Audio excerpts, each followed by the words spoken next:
The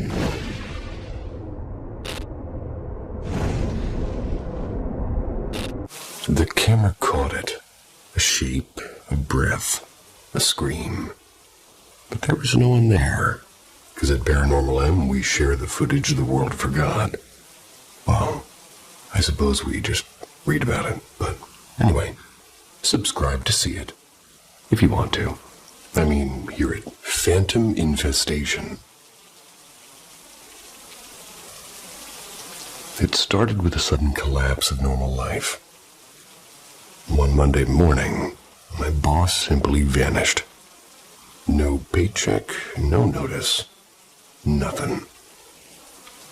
In Germany, of all places, where laws usually click like clockwork, the courts still seemed to shrug at my claim, even though others in the same case got their money.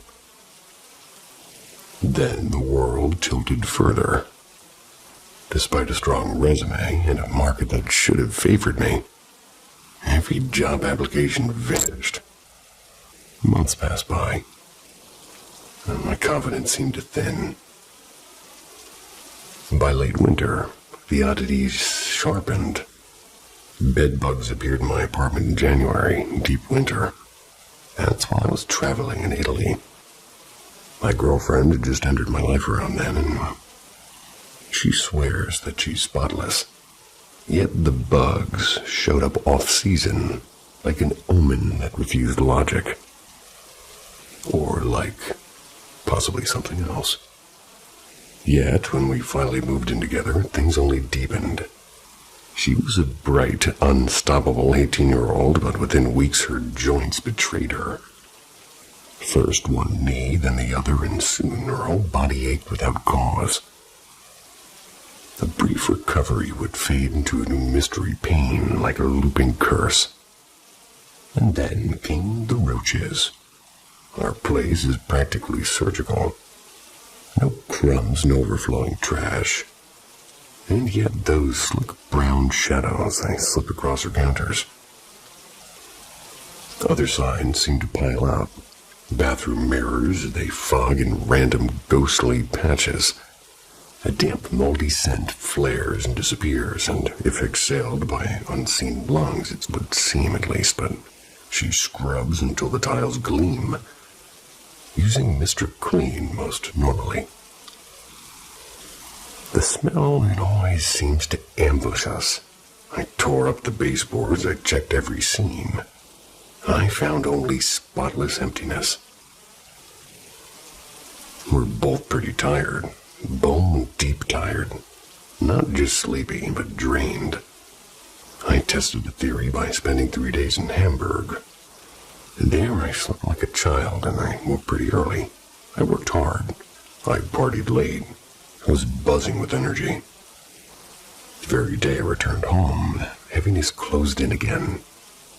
One former tenant, a serious man with no talent for jokes, he admitted that he sometimes found objects in places he'd never left them. Another hinted at quote-unquote something in the apartment. And lately, my girlfriend wakes to faint knocks or the scrape of something shifting in the dark near the kitchen. And sometimes she swears a shadow moves when nothing should be moving. I started this story as a skeptic. Not so sure anymore. Maybe it's some slow, hidden infestation. Maybe something older and stranger. A parasite of the spirit, feeding quietly on us both. Better than bedbugs.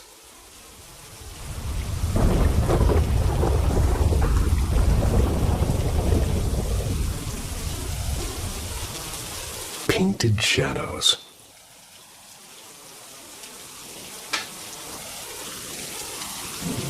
I have a classmate who lives with borderline. Sorry, hitting too close to home for my life. I have a classmate who lives with borderline personality disorder, and once confided in me about her recurring hallucinations. She described seeing things that weren't there. Tiny flickers in the corner of her eye, and strange faces in empty rooms. I remember thinking it was unsettling, but it felt like something far from my own reality until a few days ago.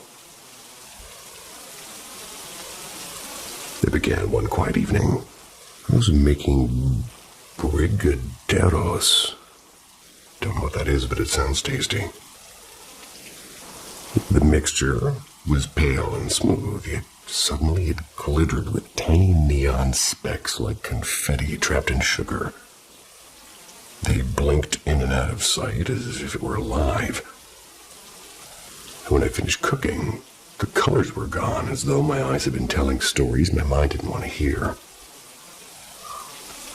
Later that same night, I caught sight of a shape near the hallway. A dark silhouette, almost human but off, and its head was perfectly round. Its mouth stretched into a grin that didn't belong there. I froze, expecting fear, but instead I felt a deep unease, like something was quietly waiting.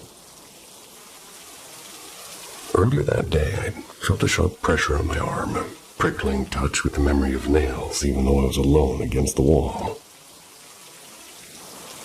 Since then, every corner of my house seems to hum with presence, and shapes flicker at the edge of my vision, and sometimes they stretch tall, sometimes they curl low. The feeling's always the same, like being watched through a keyhole. And I don't drink and I don't use drugs, but I haven't slept in days at this point.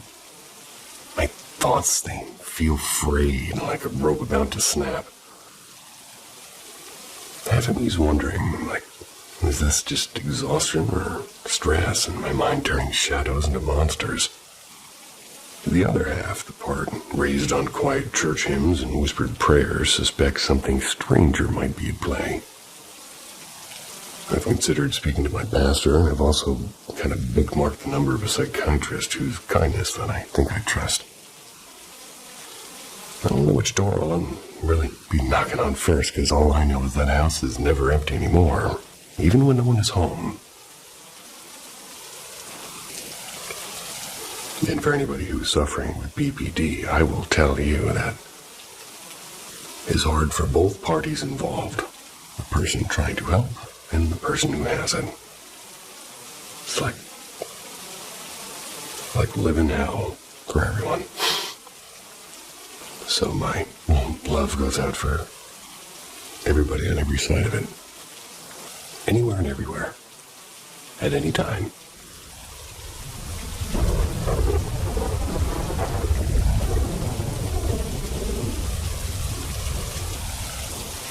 Whispers on the third floor. I've always been tuned into the strange and unseen. Cameras in the house catch shimmering orbs, and once or twice the sharp outline of something that shouldn't be there. I've felt presences before, but last night was different. It started in the kitchen, and out of nowhere a sudden heat bloomed, and it just blew like below my hip. It was like somebody smacked me with 3 fingers. I actually checked to see if I'd cut myself or something, and there's nothing, no mark, and no reason. Half joking and half nervous, I said out loud, "If anyone's here, show me." Instantly, a chill swept over me, exactly like the cold whisper of air-conditioned car seats. But this was inside and only behind me, head to toe. I left and came back a minute later. The same icy caress returned, faint but unmistakable. No windows open, no vents running, just cold. And that was only the beginning. Upstairs on the 3rd floor, that's where my little boy slept. I kept a camera on him so I could smoke outside without worrying, and around 8 my phone reconnected to Wi-Fi and I checked the feed. My heart skipped. His small toddler bed, where he almost never sleeps, it had a laundry bag perched on top of it, and as I watched, the bag rolled off the bed, deliberate and slow, like somebody had nudged it. Stranger still, my son, who usually sleeps until at least 10, was suddenly awake, standing on his tiny mattress facing the wall, fingertips reaching high like he was greeting something invisible. He hadn't done that in months. So I hurried up and I coaxed him back into my bed, and because the emotion alerts were going wild, I turned the camera sensors off. We settled in. Then he began waving. Not at me, but at something else. I whispered again, "Are there any spirits here?" The bed shook. Not a soft tremor, a real heavy jolt like somebody climbed on, and for a frozen heartbeat I couldn't even breathe. Then a weight pressed into my thigh hard. I thought maybe someone downstairs had dropped something heavy, but no pressure. It was too specific and too close. Even now as I write this, the same spot tingles like a warning. I ended the night in tears, stumbling downstairs and nearly hyperventilating. I know that I invited it with my words, but I didn't know, or not really, what might answer. And now I can't shake the feeling that something answered back.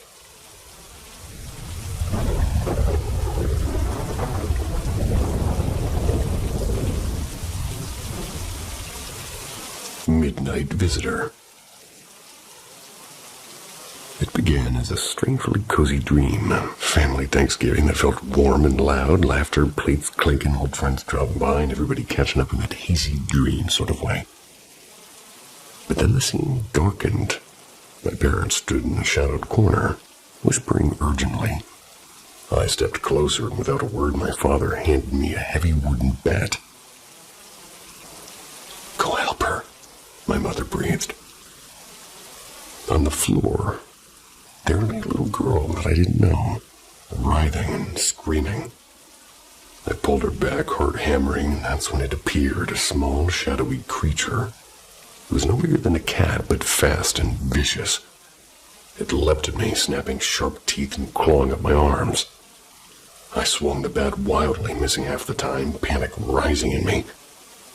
And all the while, in my head, the Lord's Prayer kept looping. It was unbidden and desperate.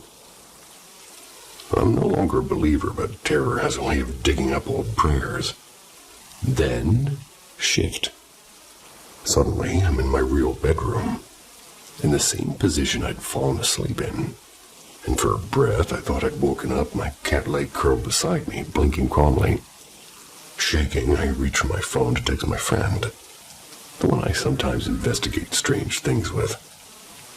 But before I could even type, something unseen scuttled up the bed, fast, heavy, and invisible. I froze as claws, or something like claws, scratched across the blanket, and I screamed. But the sound stuck in my throat. The thing pounced, biting and dragging at my arms and shoulders, and I tried to dial my friend. I was shouting for help, and my body just refused. Every muscle locked, and my vision dimmed at the edges. And then, like a snapped cord, I just woke up, like really woke, I think. And for a few awful moments, I still couldn't move, and the phantom weight was pressing me down, and every heartbeat felt like pushing through wet cement. Finally, though, with a monumental effort, I grabbed my phone and I stayed awake until the room felt solid again. And the next morning, I cleansed the room with sage and salt. And later I told my friend everything. They said it might be stress, or maybe the old scars of religious fears. Maybe just sleep paralysis, or maybe something else. Still not sure which answer frightens me more.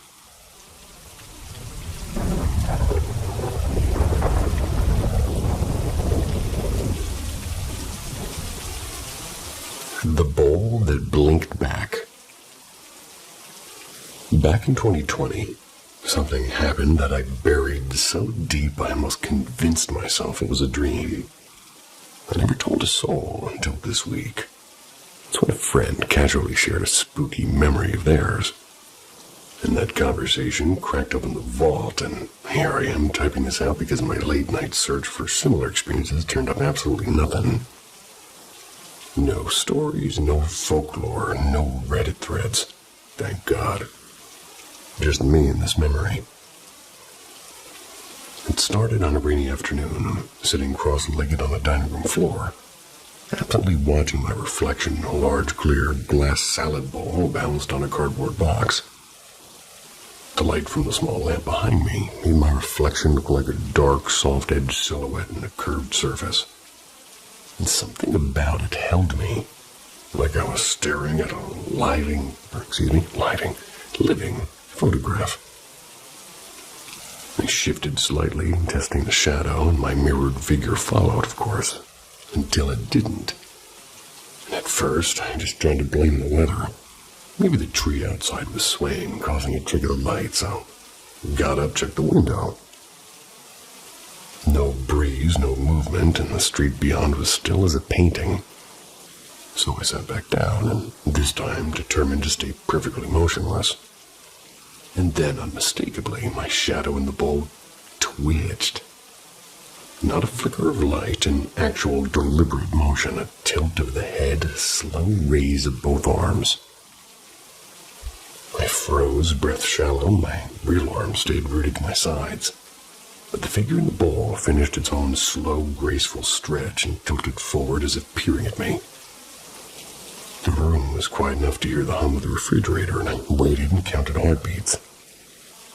My shadow lowered its arms and tilted its head the other way, almost curiously. The spell broke when a neighbor's car door slammed outside.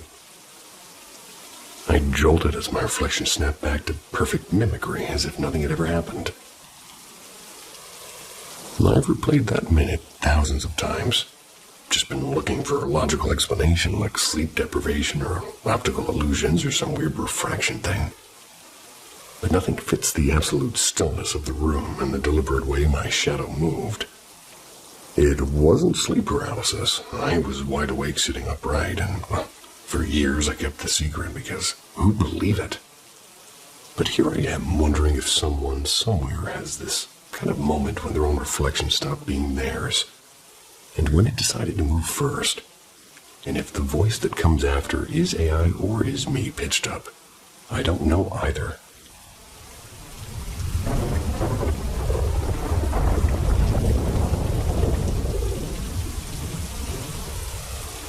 The visitor at 4 a.m. It was around 4, and that's when I finally surrendered to the couch, half asleep and ready to drift away. And just as my eyes closed, a sudden cold draft brushed across my face. My first thought was immediate and uneasy. It was like something's here. And I've always been strangely sensitive to these things. Paranormal currents that most people would never notice. I stayed perfectly still. I was hoping it would pass. And then I felt a presence standing, like right next to me. It was silent, but it was heavy, like an invisible figure was breathing in my space. Fear locked me in place, and I kept my eyes shut because whatever this was, I was not ready to see it. And then it happened. Without warning, my body and my being separated. I wasn't floating through space. It was stranger than that. My physical self stayed in the couch, but I was beside it, like layered apart. A deafening sound filled my head, a mix of shattering glass and magnetic waves, buzzing like an electrical storm inside both my ears. Something or someone took my right hand, and I didn't move it, but it felt like it was rising, almost as if it were weightless. Panic flared, obviously, and I forced the arm back down. Even though physically it never seemed to leave the couch.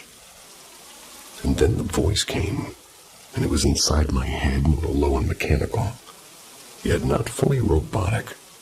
"Where is a church?" it asked. At first I barely understood what it was saying, and then the question repeated deeper and colder. "Where is a church?" The sound was eerily like those ghost hunting recordings where spirits speak through static. And almost without thinking, I raised my arm again and pointed toward a church I know, several streets away. "Thanks," the voice said. Simple and final. Instantly, the buzzing stopped and the presence was gone. And just like that, I snapped back into my body. And for a long minute, I lay there, stunned with my heart hammering, and I crossed myself, which is odd for somebody who doesn't really believe before daring to open my eyes. This wasn't a dream. I know the soft edges of sleep. This was nothing like that. Lately, strange things have been happening more often. Shadowed figures in corners and flickers at the edge of the vision, and I've been dabbling in tarot these past months. Sometimes I wonder if it's all connected. Most nights I tell myself it's just imagination, but not this time. Later on, I told my brother, and he admitted he'd been feeling a strange tingling in his own body around the same hour. Just can't shake that thought that something passed through my living room that night, something that needed directions. And now it knows the way, at least.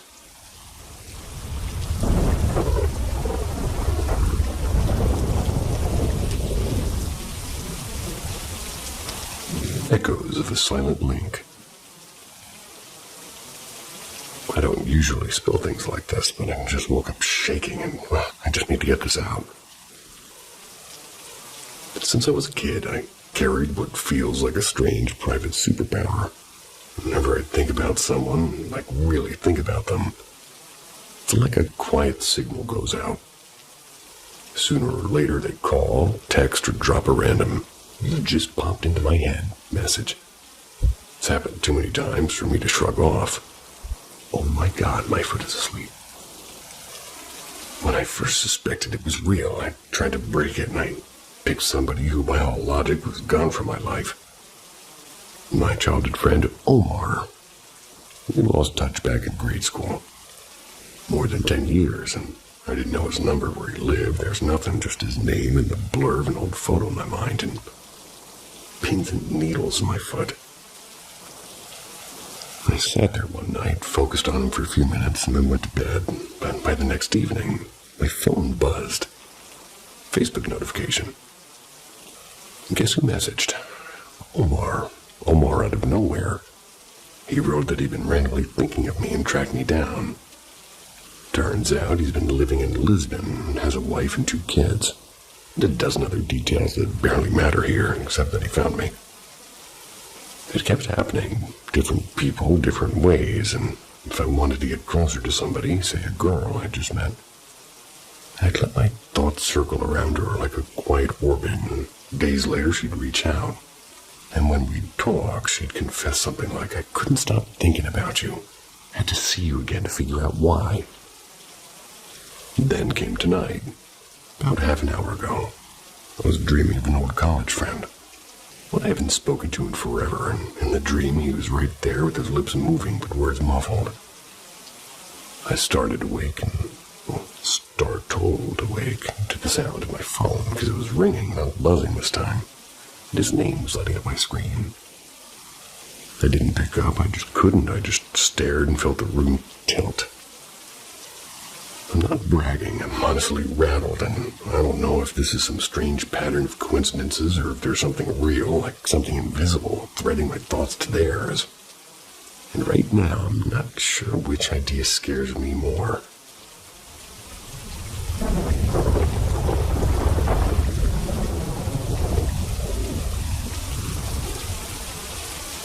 The Midnight Bell and the Vanishing Kisses. This is a story passed down from my dad. So, a few edges you could say might be fuzzy, because it's 30-something years of that, and it can kind of do a thing to a memory. But here it goes anyway.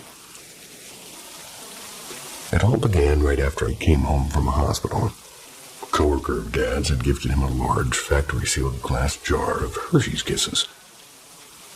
They were silver and purple foils, and they were glinting like treasure to me at the time. Knowing his own sweet tooth, Dad stashed the jar at the very top shelf of his bookcase. A spot so high that even Mom would have needed a step stool to reach it, and this will matter later, so trust me. Within days of my arrival, strange nights happen. Like at random hours, never the same twice. A soft, delicate bell would ring from somewhere in the room where I slept. And if I spent the night in my parents' room, the bell sounded there, and if I stayed with Grandma or my aunt, the bell migrated too. Everyone eventually heard it, and at first they blamed exhaustion or postpartum nerves. Maybe a draft shaking something loose. But the bell kept ringing. Weeks later, Dad, ever the neat freak, was rearranging his shelves when he seemed to freeze. The candy jar wasn't as full as before. Not a single foil wrapper was laying around, and the factory seal seemed to still be intact. The jar itself looked untouched and perfectly aligned on the shelf, and the bell and the disappearing chocolates kept pace. Mom moved upstairs to a sunnier apartment.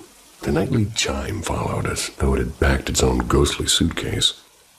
The chocolates kept dwindling, and then as abruptly as it began, it ended. No one can quite agree when, but Mom insists it stopped when I was about 6 months old. Dad swears it coincided with the passing of a distant relative, a reclusive great-uncle with a fondness for bells and sweets, whose story deserves a whole other telling.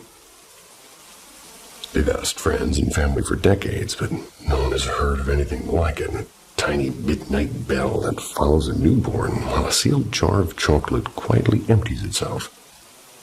To this day, we wonder, was it a family spirit checking in, or a trick of the memory, or something stranger that visits the very young? Or somebody like me when I was a kid that can take off the factory seal, eat the candy, put the factory seal back on. Guilty of that.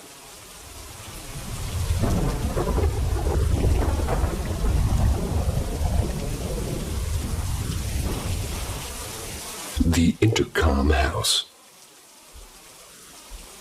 I want to tell you about something that still lingers in my mind. Not because it was terrifying, but because it felt strangely personal. This happened years ago, in the late 70s, the house that my brother and I was renting for a while.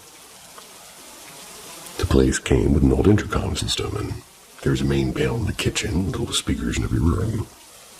By the time we moved in, it was mostly broken, but every now and then, faint sounds and static and distant whispers, like odd clickings, they'd slip through.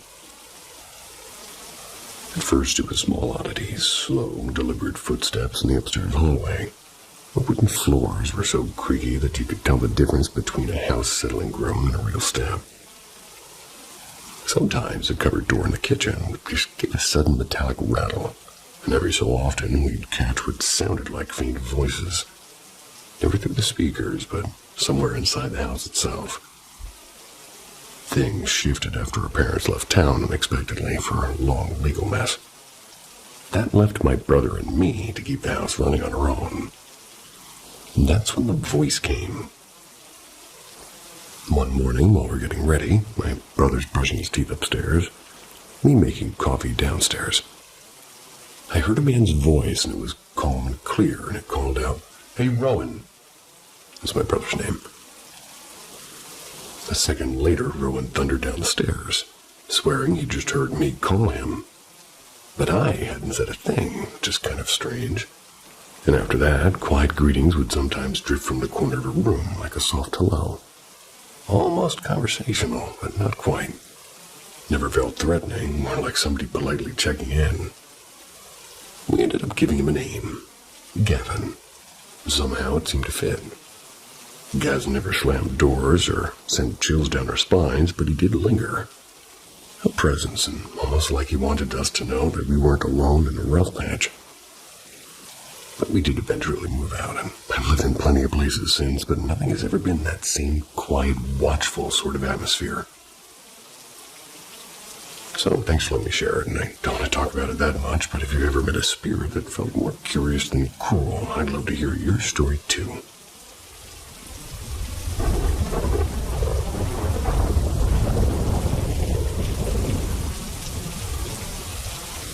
The Midnight Veil.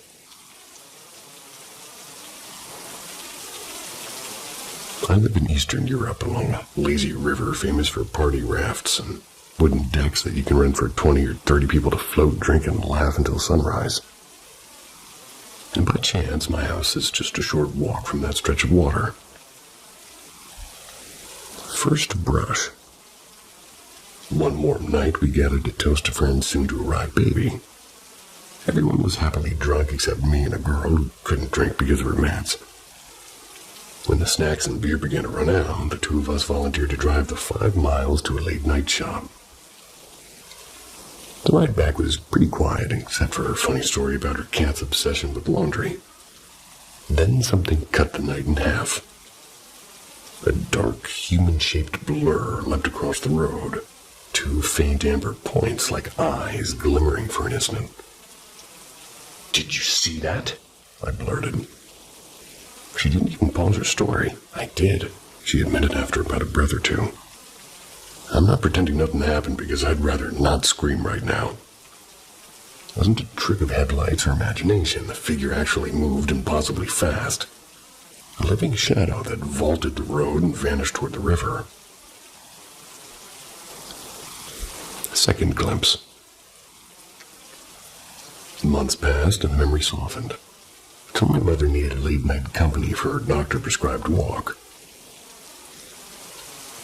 The moonlight was unusually sharp and silvering the farmland paths behind our houses. Pawsey, the dog, padded behind us. Little on the nose. Out of there stands a lone peach tree, oddly alive in a sea of tilled soil. And from behind it, something darted. No footsteps, no rustle, just a swift slide, as if a computer cursor had been dragged across a black screen. Pawsey froze, and my mother gasped. We're turning back, and she said it was with sudden steel, and we don't do midnight walks anymore. Final vigil. Curiosity, of course, is stubborn.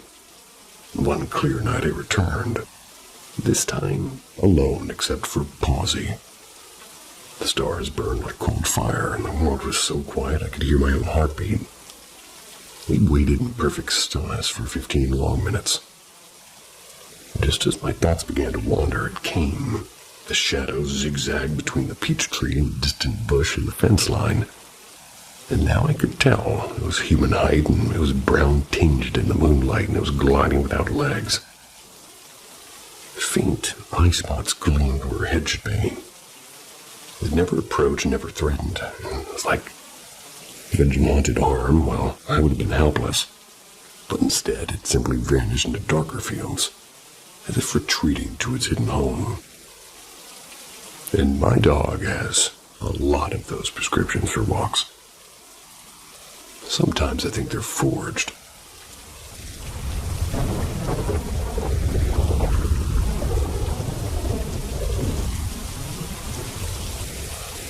The house that won't stay quiet.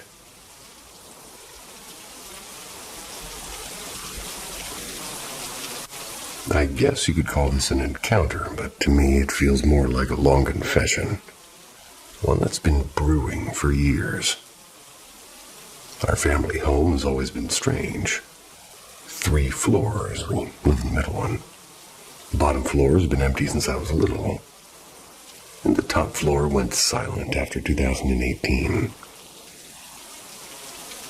From my earliest memories, doors opened or closed with slow, deliberate movements. Nothing like the slam or draft. Just a steady, purposeful motion that no breeze could explain. I heard odd creaks and soft, misplaced sounds. But I only truly began noticing them around 2014 or 15. And being born in 2006, I'd been too young to care until then. The first real fright. The first time the house really scared me was around 2016. My great-grandfather had lived on the ground floor until he died in 2012. I only met him once, but I can't seem to forget it for the life of me. I peeked through a window and I found him staring back at me with an expression I can only describe as pure hatred.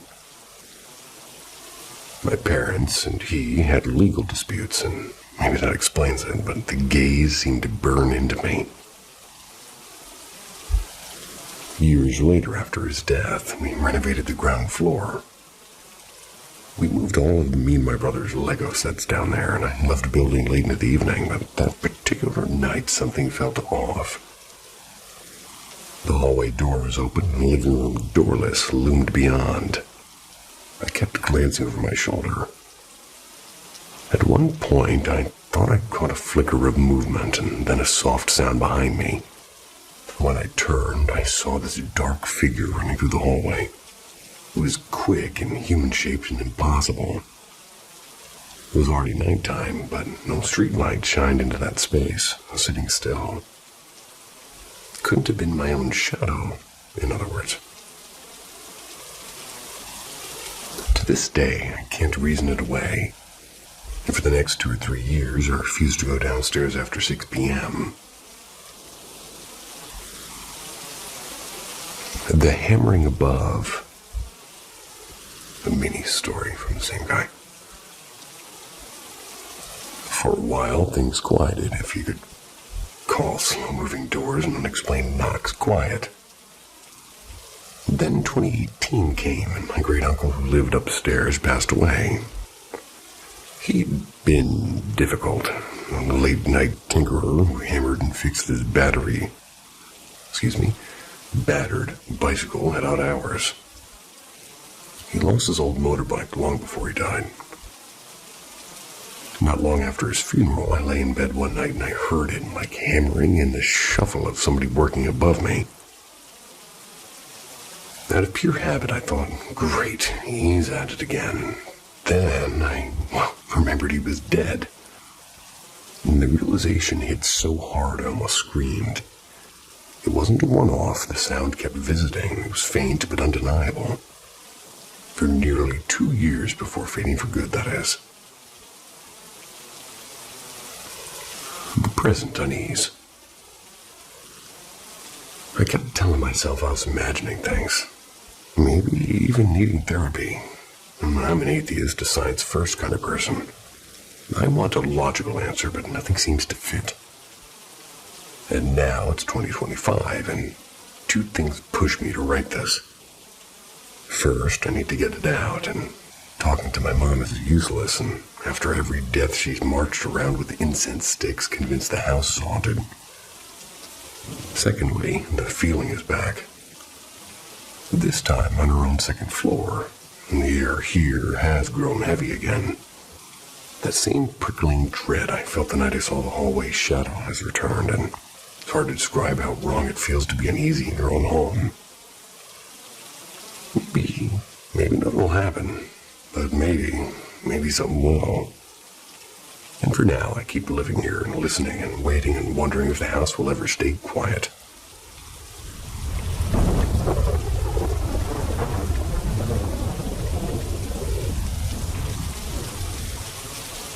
Fire in the closets.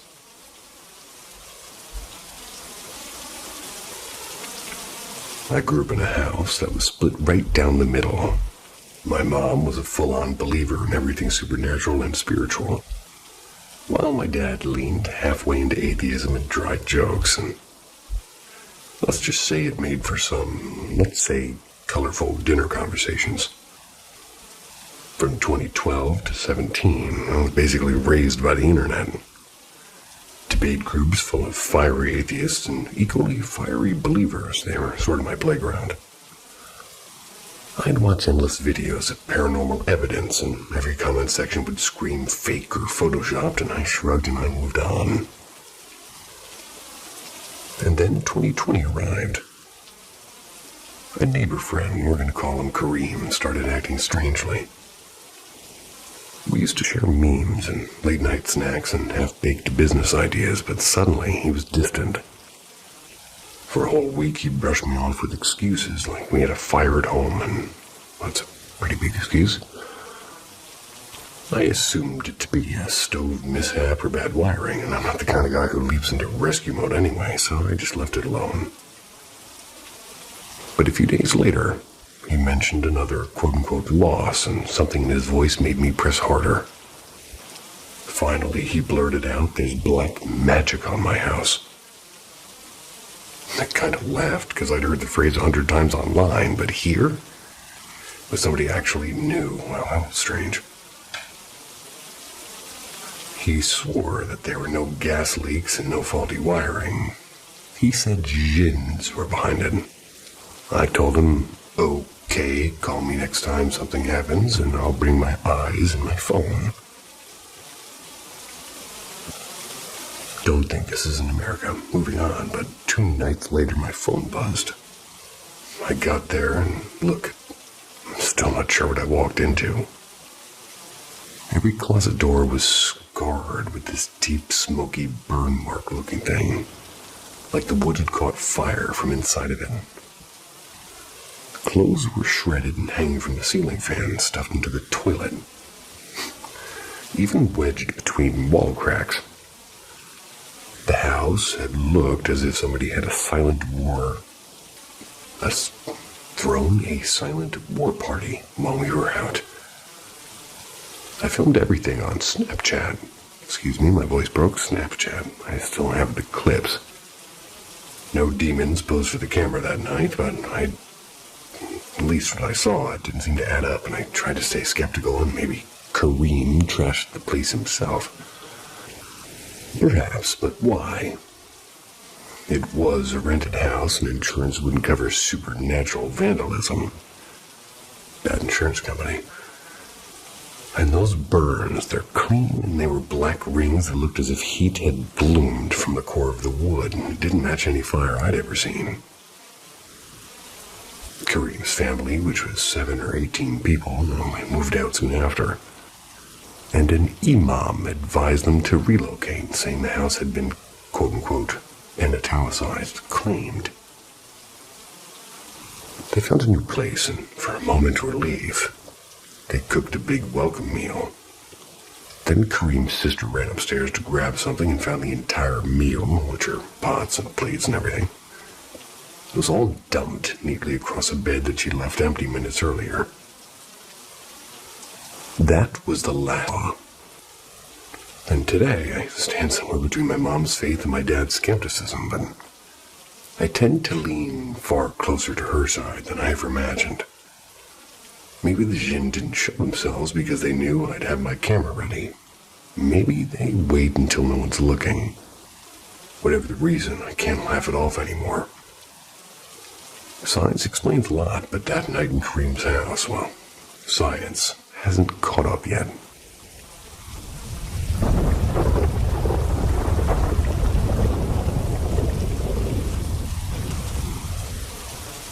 The knocks between worlds.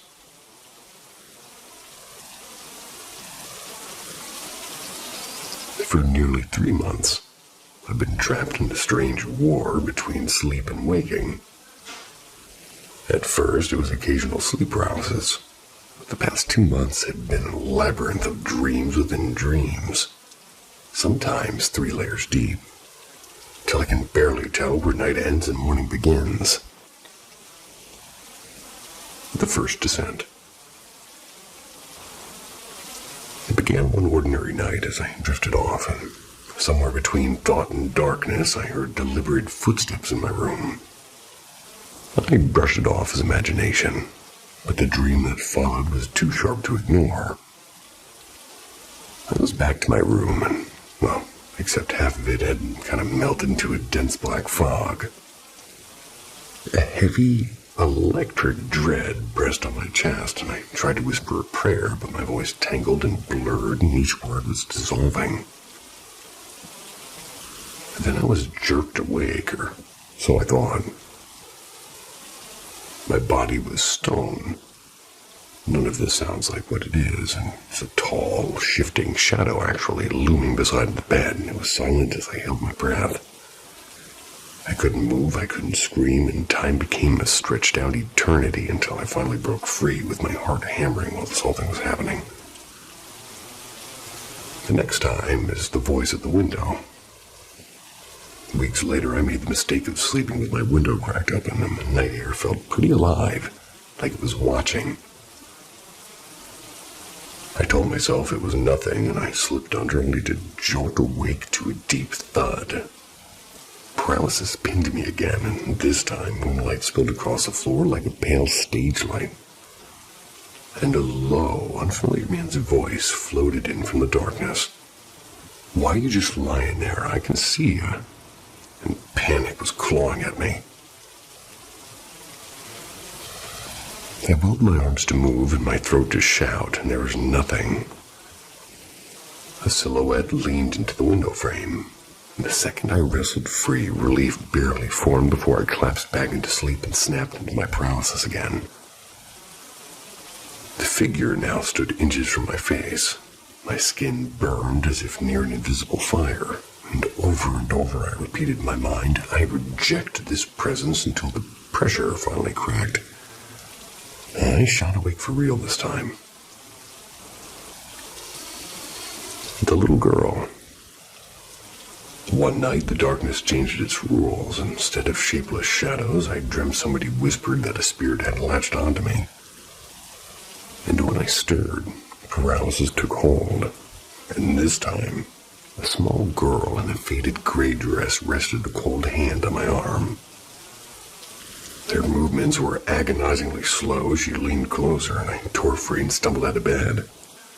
When I glanced back, she was crouched on the window ledge like a silent acrobat. Their eyes were locked on mine, and I fled downstairs, and I found my family gathered in a strange sort of stillness. My brother cradled a baby whose stare felt ancient. Sorry. On the grill sizzled something, but not food, but uprooted plants and scraps of metal. My mother beckoned me to the car, and when I peered inside, blackness swallowed everything, and I woke again paralyzed. A shadow was peering from the closet. The proof that I didn't want. So shaking, I turned on the light and I grabbed my phone. I left a voice recording app running. 2 clean, separate knocks played back, both captured from the direction of the window. No one else in the house had stirred, and the dogs hadn't barked. And now every night feels like a negotiation with something unseen. Maybe it's only my mind, but maybe not. And when darkness falls and the walls settle, I can still hear soft and patient the knocks between worlds.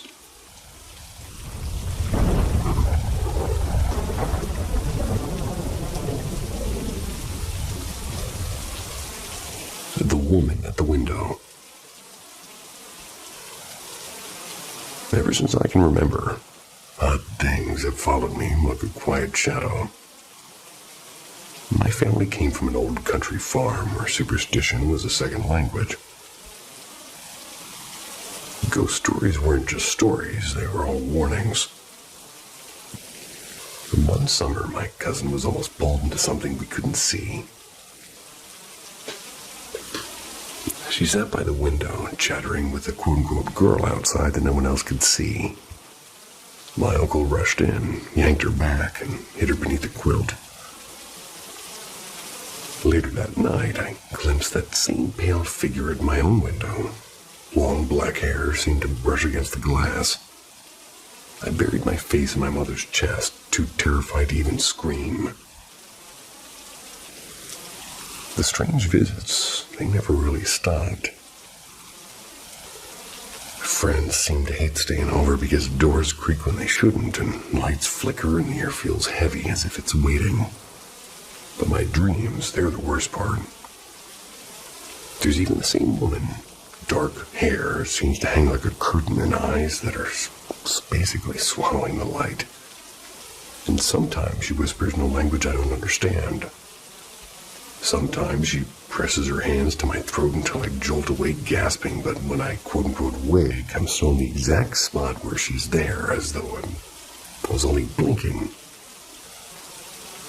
Once I felt a palm on the back of my head, forcing my face into the pillow.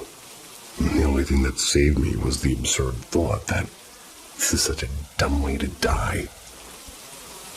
And for a while, things calmed down after I rearranged my room. I pulled the bed away from the window and the door, but lately, the dreams had turned ritualistic and disturbingly intimate. Once, she slithered across the floor while I was bound, and her cold fingers were tracing my neck and her breath like winter air. At another time, she cornered me in a dream bookstore, but her mouth was opening wider than in any human I've seen. And it was revealing this endless tongue. I'd wake up weak and slouched and my shoulders heavy as if she's still riding them. And my best friend half-jokingly suggested that maybe a curse is at work here. Something old and tangled in my family's past. My father's wild youth just kind of whispered rumors of witches, which doesn't seem to help me. And I don't know what scares me more. The thought that she isn't real and it's all in my mind, or the possibility that she is, and she's not finished with me.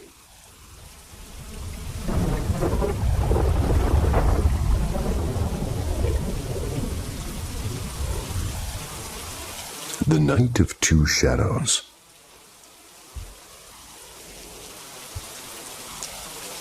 It was one of those nights that never really leave you. I was 18 or 19, and now I'm 34, and both of my great-grandparents have already passed away. I'd gone to stay at my best friend Clara's house for the weekend. That night I dreamed I was back in my great-grandparents' old farmhouse. It's long since been sold. The dream, it seemed to feel razor sharp, like every creak of the floorboard had been waiting for me, and I turned toward the oak kitchen table, and, well, there he was. My great-grandfather, hunched slightly as if caught mid-story. My chest clenched, and I thought, don't blink. Instinct still won, and when my eyes opened again, he was gone.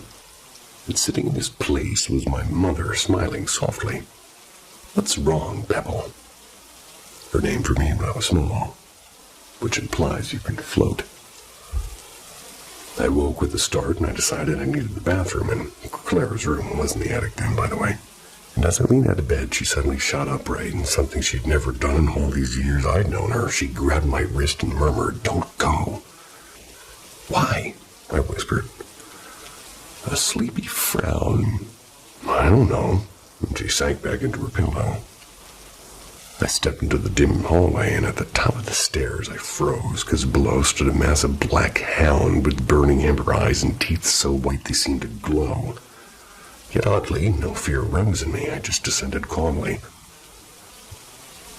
By the time I reached the bottom, the creature dissolved like mist, and there sat only Casey, Clara's sweet little collie, tail thumping against the floor. And I smiled, greeting her, and went to the bathroom. Later, drifting towards sleep again, I heard Clara's half-brother yelling at Casey. The dog liked to nap right in the hallway, and tripping anybody passing by the way, so I thought nothing of it, and I just closed my eyes. Morning shattered quiet. Excuse me. Clara sobs. They pulled me awake, and Casey had suffered violent convulsions in the night and choked on her food. She was gone before sunrise. Still stunned, I left for my routine blood test. Back then, I was on weekly injections that required constant monitoring, and at the clinic, as soon as the nurse slid the needle in, a sudden weakness swept through me. My vision was swimming, and I'd never fainted before. They pressed a cold back to my neck and handed me orange juice. And then the part that still pins me is when I turned my head, I saw my grandfather, the son of the great-grandfather from my dream, standing in the doorway, calm and almost expectantly. "You okay?" he asked, and I kind of managed to yes back at him. But inside, I wasn't sure. 2 visits from the other side in a single night, one fading with a blink and the other arriving just in time, left me wondering where dreams end and something deeper begins.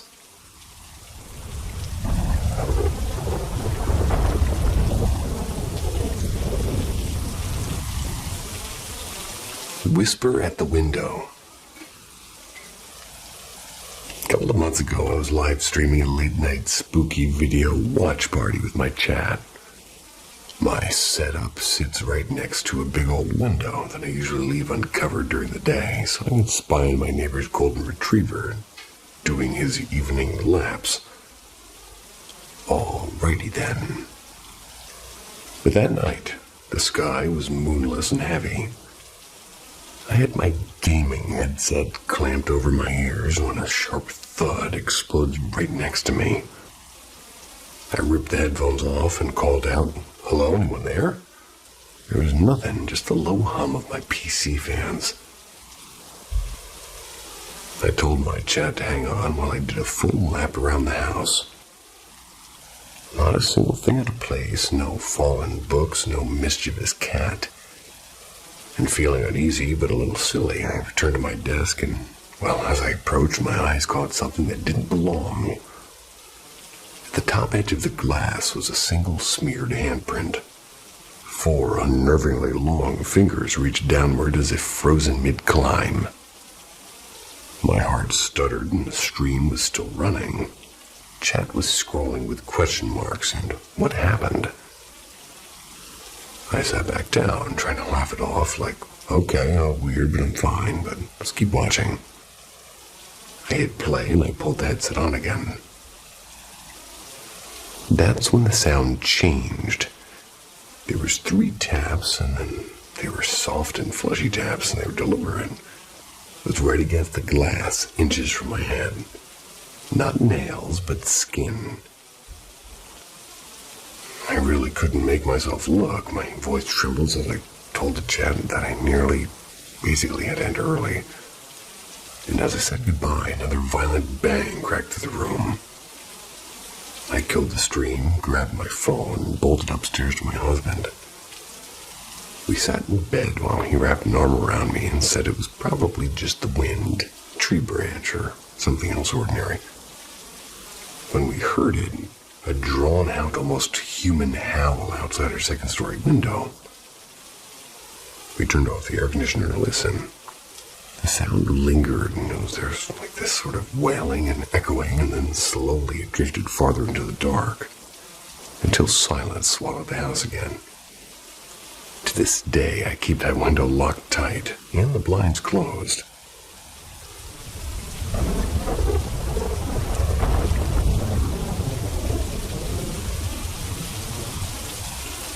The Masked Whisper of Helvetia. Last weekend, my family and I took a small detour into Helvetia, which could be pronounced Helvetia, I don't really know. It's a quiet, timeless village tucked into the West Virginia hills. Lunch was at the town's famous all-in-one diner, part post office, part general store, part Fastnacht Mask Museum. It felt like stepping into a living postcard, except the air inside carried something heavier than nostalgia. The service moved at a glacial pace, so my son and I wandered toward the back of the diner. The screen door let in a soft autumn breeze, creaking faintly as it shifted. He peppered me with questions about the strange masks and the old bottles lining the shelves. Then, from my right, came the soft shuffle of approaching footsteps. Assuming somebody wanted a closer look at the displays, I instinctively just kind of stepped aside, turning with a polite smile. No one, just a thin slice of light through the doorway and the smell of wood and coffee. The space beside me was utterly empty, as if the sound itself had dissolved into the air. Normally, I'm the skeptical type, and ghost stories amuse me, but I've always filed them under interesting folklore. I once toured the Waverly Hills Sanatorium, camera in hand, waiting for the cliché cold spots and phantom whispers, but there was never anything. Apart from a moment in a blacked-out ward where I swear something unseen wanted me gone, but that's another story. My wife, on the other hand, lives on the other end of the spectrum. She senses things. And this time, before I even shared my little encounter, she leaned across the sticky diner table and said the place felt heavy on her chest, the way it does when we watch a truly chilling film. Adding to the oddness, our friend's daughter kept tugging at her father's sleeve. pleading to wait outside because, as she put it, the masks are staring. Later that evening, curiosity won. My wife pulled out her phone and fell into a Helvetia rabbit hole. Turns out, stories of ghostly figures and sudden footsteps at that very diner are a local legend. There's threads on Reddit that read like echoes of what we'd experienced. Specters glimpsed in the corner of an eye, a presence felt but never seen. Skeptic that I am, I still don't have an airtight explanation. Maybe old floorboards and imagination, maybe something older. All I know is that Helvetia, or Helvetia, holds its history close. So close you might feel it breathing beside you, even when no one is there.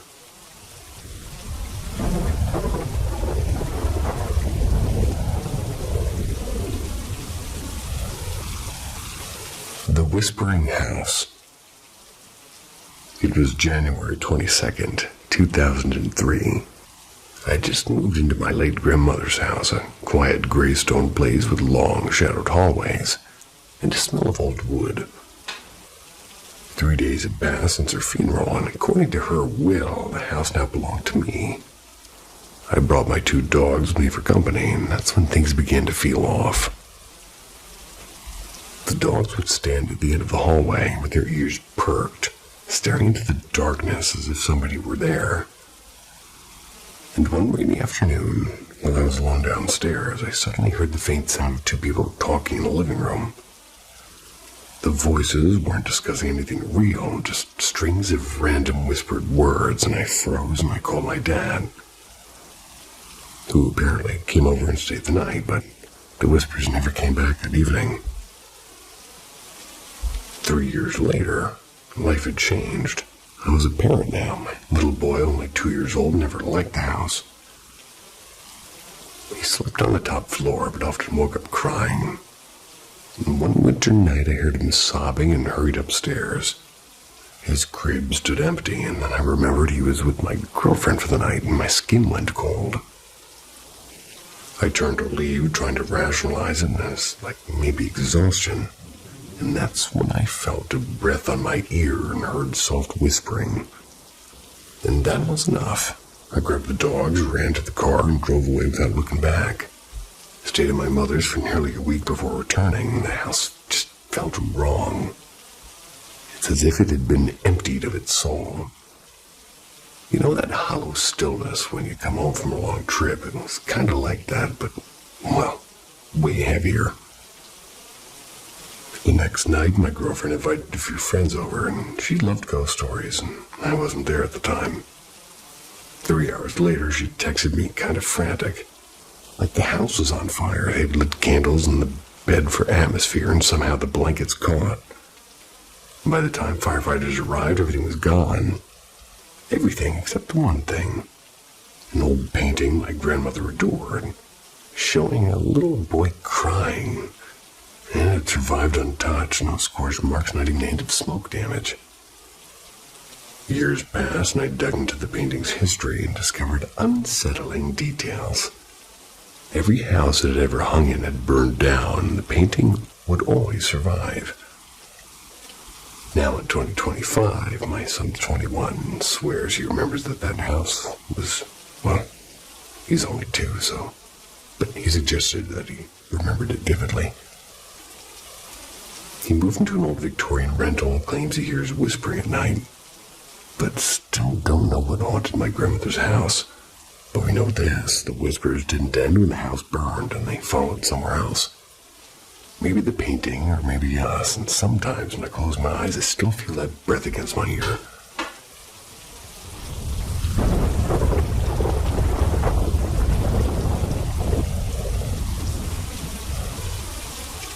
The Quiet War in the Hallway.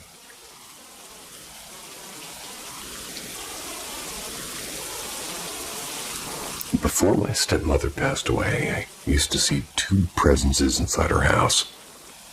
A soft, glowing woman in white and a shifting black figure that never quite held a shape. The woman felt like a gentle sigh, a quiet comfort. The dark thing never touched me, but later I learned it hadn't been so gentle with her. And I was born in Anchorage, Alaska. But the word home was always temporary. My father's Air Force career meant constant moving, basically moving base to base, year to year, and well, by the time I could spell my own name, we'd already traded snow for the heavy humid nights of a Carolina summer at the Seymour Johnson Air Force Base. After my parents divorced, I stayed with Dad. And within a year, he remarried. My stepmother, Mary Ann, had a body that seemed too delicate for the world. A thin plastic tube disappeared beneath her collarbone, a permanent reminder that her strength was borrowed. That was when the house began to feel alive, and the first night I saw her, well, the lady in white, it was around 2 a.m. At the time, I'd crept downstairs for a drink, and I was kind of padding past the quiet hum of the fridge. I was halfway up the staircase, and a figure drifted from my room toward my sister's. Faint glow followed her like the last night before dawn. There were no words, no sounds, just a presence so calm it almost hushed the air itself. I wanted to scream, but I didn't, because something told me that she wasn't there to harm me. The next morning, Dad brushed it off as a simple dream, and I almost believed him. Almost. Weeks later, she came again, gliding past my door as if she belonged to the house more than we did, and each visit left the hallway scented with something faintly floral and old. Sort of like pages of a forgotten book. Then we moved to Texas. For months, and there was silence. Until one night I woke to a pressure in the room, like the air itself had weight to it. And at the foot of my bed stood a shape. It was blacker than the dark around it, and it was tall. It had edges that were writhing like smoke, but never fading. No glow, no scent, only an oppressive stillness. It lingered until I blinked, then melted into nothing. From that night onward, the pattern changed, and sometimes a lady in white, sometimes the shadow, but never both. As Mary Ann's health declined, the black figure became bolder, and I'd catch it in the doorways. A silhouette that refused to leave, as if waiting for some sort of permission. And she died when I was 8, and with her, both apparitions seemed to vanish. Years later, my sister confessed that she'd seen them too. The pale guardian and the restless shadow. First in Carolina, then in Texas. And our father, when pressed, admitted that the black shape had haunted Mary Ann long before he had met her. He spoke quietly of unseen, blows. He spoke quietly of unseen blows, of nights when he woke gasping with bruises no one could explain. The lady in white, he believed, wasn't there for us at all. She was there for Mary Ann.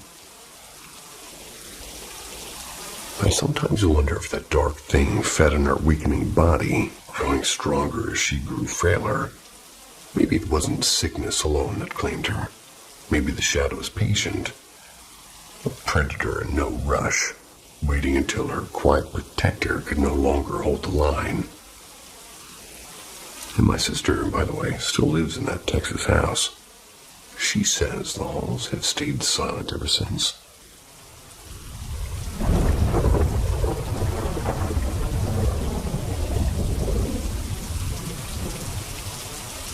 Shadows under Hilltop Drive.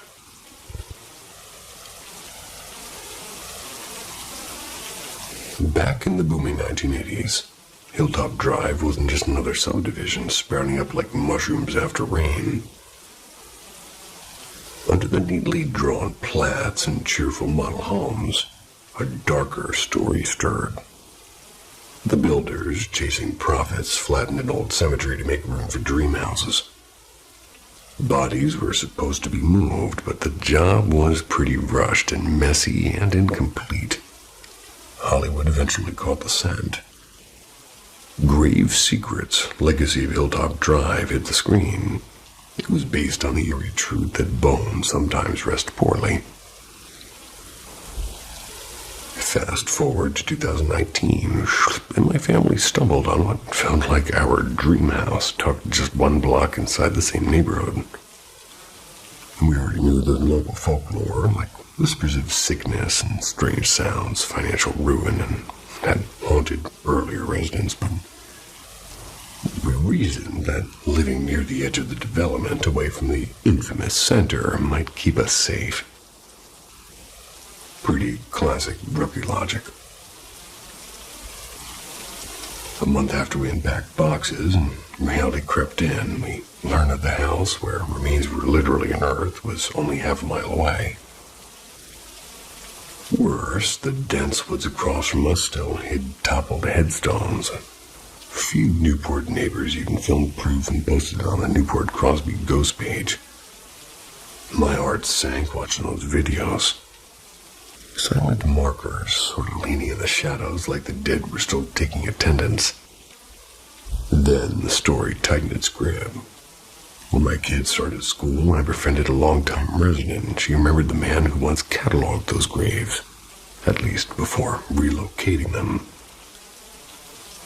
He'd passed on, of course, taking his secrets with him. But she added a chilling detail, as before we moved in, her own son had poked around her yard, searching for a long-lost headstone. She pointed to a spot near the lamppost, and I told her, half joking, that I could stay that it could stay buried. Time skipped again to now, and activity inside her house, is strange knocks and cold drafts. It's only increased. Why? Because developers moved in across the street, and bulldozers cleared the woods in weeks faster than permits could possibly appear. No sign of careful exhumations and no respectful reburials. 1 month the forest stood, the next bare ground stretched where graves once laid. Our slightly crooked but livable home feels charged like the earth itself remembers. Maybe those restless spirits never left Hilltop Drive. They just maybe are waiting for somebody to finally listen.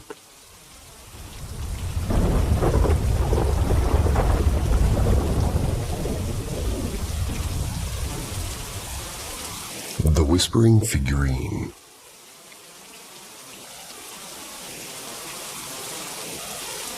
I was a freshman in college in the fall of 2019, still adjusting to dorm life and late-night cafeteria runs.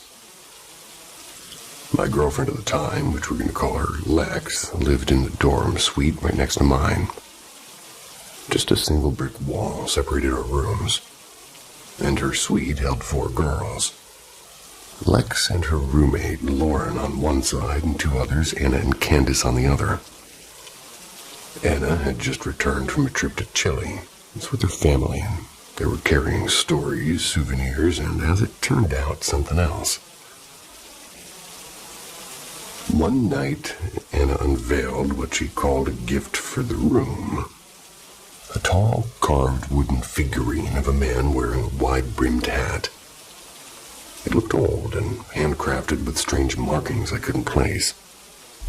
Anna claimed it brought good energy, but warned in a serious tone, "Don't mock or touch it. Bad things follow disrespect." Well, I was 18, so naturally I brushed against it on purpose. I was joking as I knocked it lightly from the windowsill. Lex and Lauren gasped, but I laughed it off.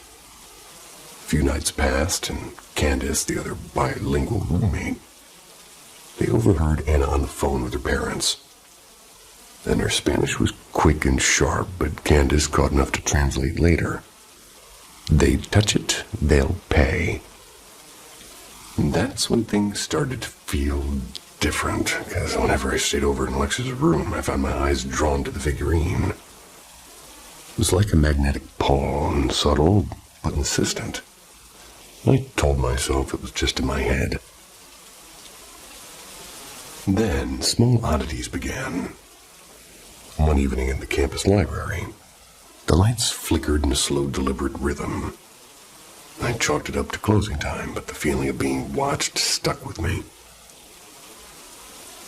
A few mornings later, Lex texted me in a panic, "Come here now."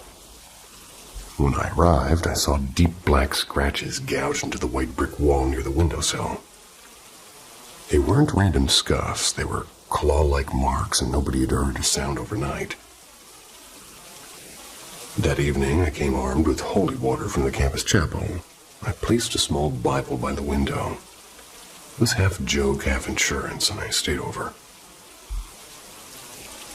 Around 3 a.m., I woke up, or at least I thought I did, and the room was unnervingly still. At the foot of the bed, something shifted. A translucent shape, tall and faceless like air shimmering over hot pavement. And it drifted forward. I tried to scream, but my voice locked in my throat, and Lex didn't stir. The figure lingered for a breathless few seconds, then simply dissolved. By morning, Lex and Lauren swore they hadn't woken once, and I told them everything. They stared, pale but unconvinced.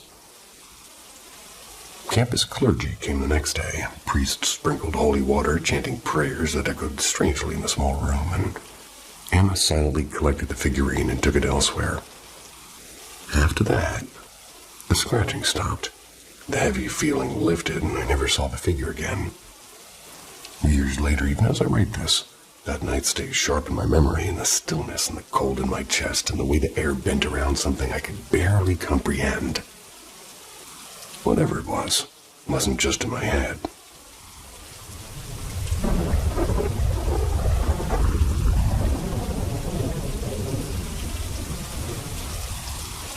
The Night Visitor. For years, a single shadow has stalked my sleep, and last night it leaned so close I could feel its breath. And it began back when I boarded at my grandmother's house in the province. The first time I woke to a tall, pitch-black figure bending over me. It was pressing on my chest. My heart was racing, and I phoned my mom before dawn, stammering through what felt like a nightmare too real to dismiss. Before that, my bad dreams were harmless. Strange images of a stone angel slowly turning its head. And only twice. But after the shadow came, the pattern changed. Each time I drifted into deep exhaustion, the same scene replayed with unnerving precision. And over months, I stopped asking if it would come and started wondering only when. I used to think nightmares were rare. I could count them in one hand, and I've lost track now. And for a long time, I never told anyone. When I finally confided my cousin and aunt one rainy evening, their startled faces told me it wasn't as ordinary as I'd convinced myself. And that very night, it escalated. Not 5 minutes after sleeping, the darkness thickened, and there he was, and he was closer, and he was louder. The room seemed to vibrate with his voice like a furious roar in a language I couldn't place. My chest was constricting, and I tried to sleep, but I was wiggling my toes to wake up from the paralysis, and nothing was breaking the spell. I forced my eyes open. My vision snapped to the ceiling, but my limbs stayed heavy as stone. Each time, my eyelids fluttered shut, and he was back, now only inches away, with his eyes burning with a red glint I'd never seen before. I begged God under my breath, and then, faintly, my cousin's alarm chimed from the next room. That small sound ripped through the nightmare like light through glass. I shot awake, gasping. As I told her everything, the overhead light flickered, once, twice, like a warning I still can't explain. And even now as I write this, I know that it isn't gone. He's only waiting for the next time exhaustion wins.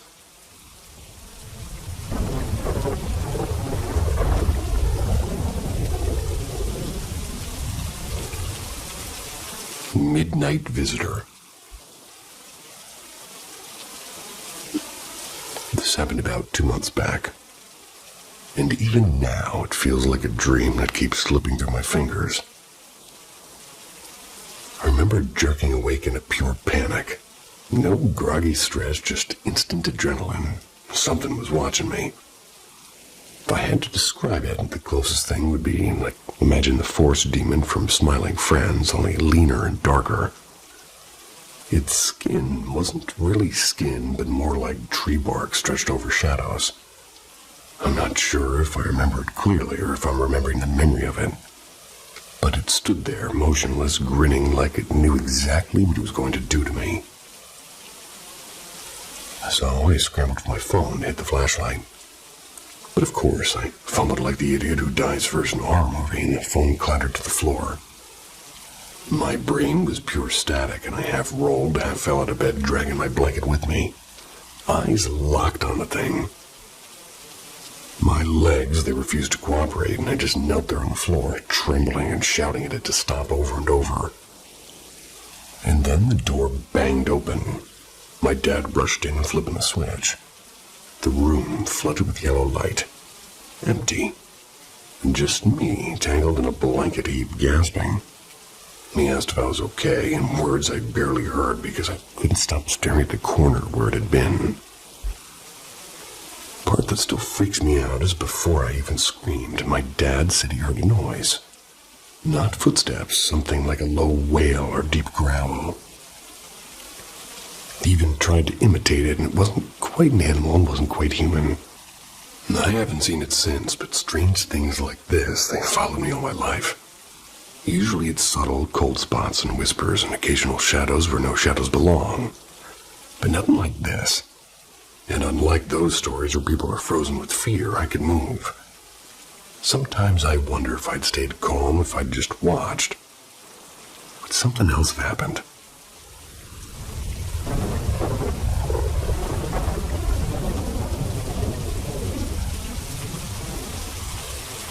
The Hollowed Echo. I have a dear friend who whispers that she wants to end her life. She tells me she cries every night and that sleep flees from her like a frightened bird. And at first I thought she was simply crushed by sadness. But then she said something stranger. She wakes up screaming, sometimes on a train or in the middle of a busy street, and her voice is never quite her own. She began therapy weeks ago, so I asked her when her next appointment was, which she replied tomorrow. We kept texting and her words spilling out like dark water. And then she told me something that chilled me. There's a hollow inside her chest, a pain that isn't her pain. She cries over grief that isn't hers. I froze and I said, "Do you mean something spiritual or something dark?" I asked. She hesitated and said, "I don't know." And that's when everything I thought I understood cracked, because months of messages suddenly felt like riddles. I told her, almost pleading, "Don't share this part with the therapist. We need something deeper. We need God. And I'm terrified for her. She's fragile and frightened, and now I see that she may never have been talking about mere depression. What if she's being haunted? Or worse, possessed by something unseen? She's fought the silent war for 4 years now with no one to confide in, fearing she'd be dismissed as being crazy. I know the world will call it illness and doctors will evaluate and label, but I believe that she's not insane because something evil presses in on her, and I just can't let it win. I pray for her every night, but prayers feel small against this shadow. She needs help, but not the kind that writes prescriptions. We need somebody who knows the hidden battles, a true spiritual guide, maybe a gifted investigator of the unseen, before that darkness convinces her to end a life that isn't entirely hers anymore. So, if you read this, pray with me.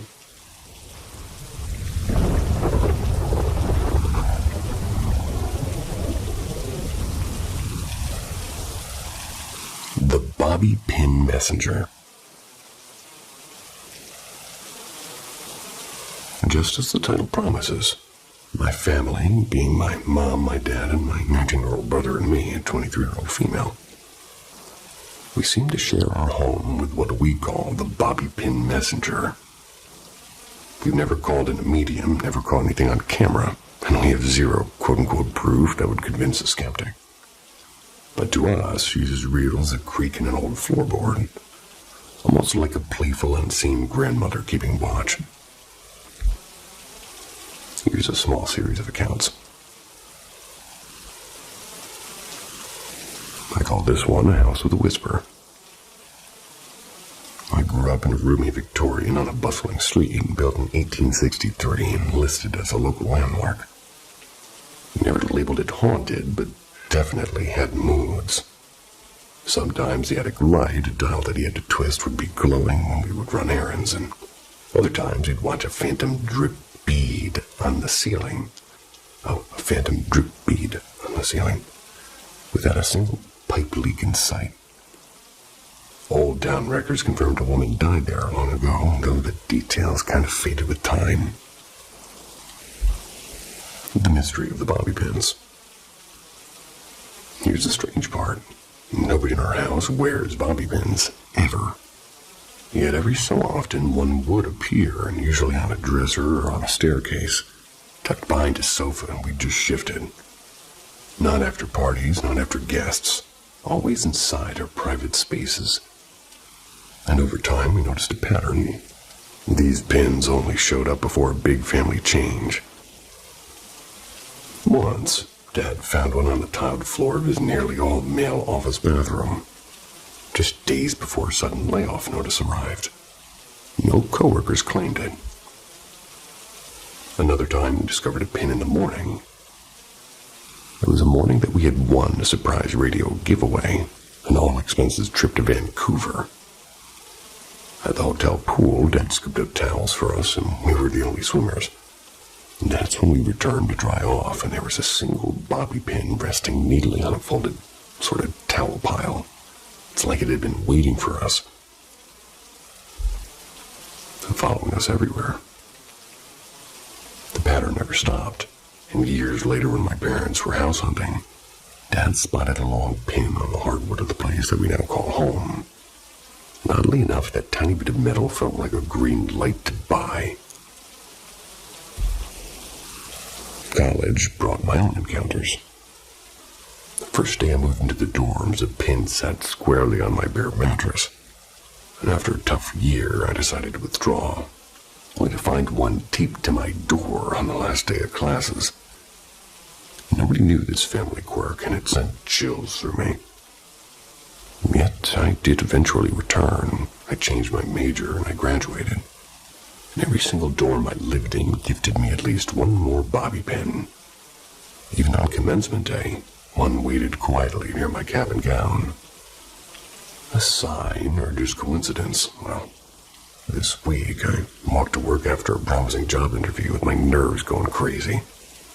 And there it was, a bobby pin on the sidewalk, gleaming like a quiet wing from the universe. Maybe it's just not coincidence, or maybe our spectral grandmother is still nudging us toward life's next chapter. But either way, when I see that tiny black curve of metal, I can't help but smile. The bobby pin messenger is still with us.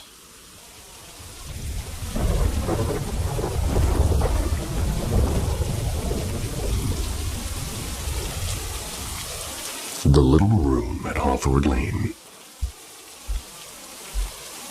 When I was 5, my parents moved us into a 1920s semi-detached house on Hawthorne Lane, a quiet tree-lined street in a suburban Birmingham. My baby sister had just turned 1, and at first nothing about the house seemed remarkable, until I started making friends with people no one else could see. I named them, bracing myself for this, Ida and Udamamawi. Names far too peculiar for a child to invent. Udamanawi.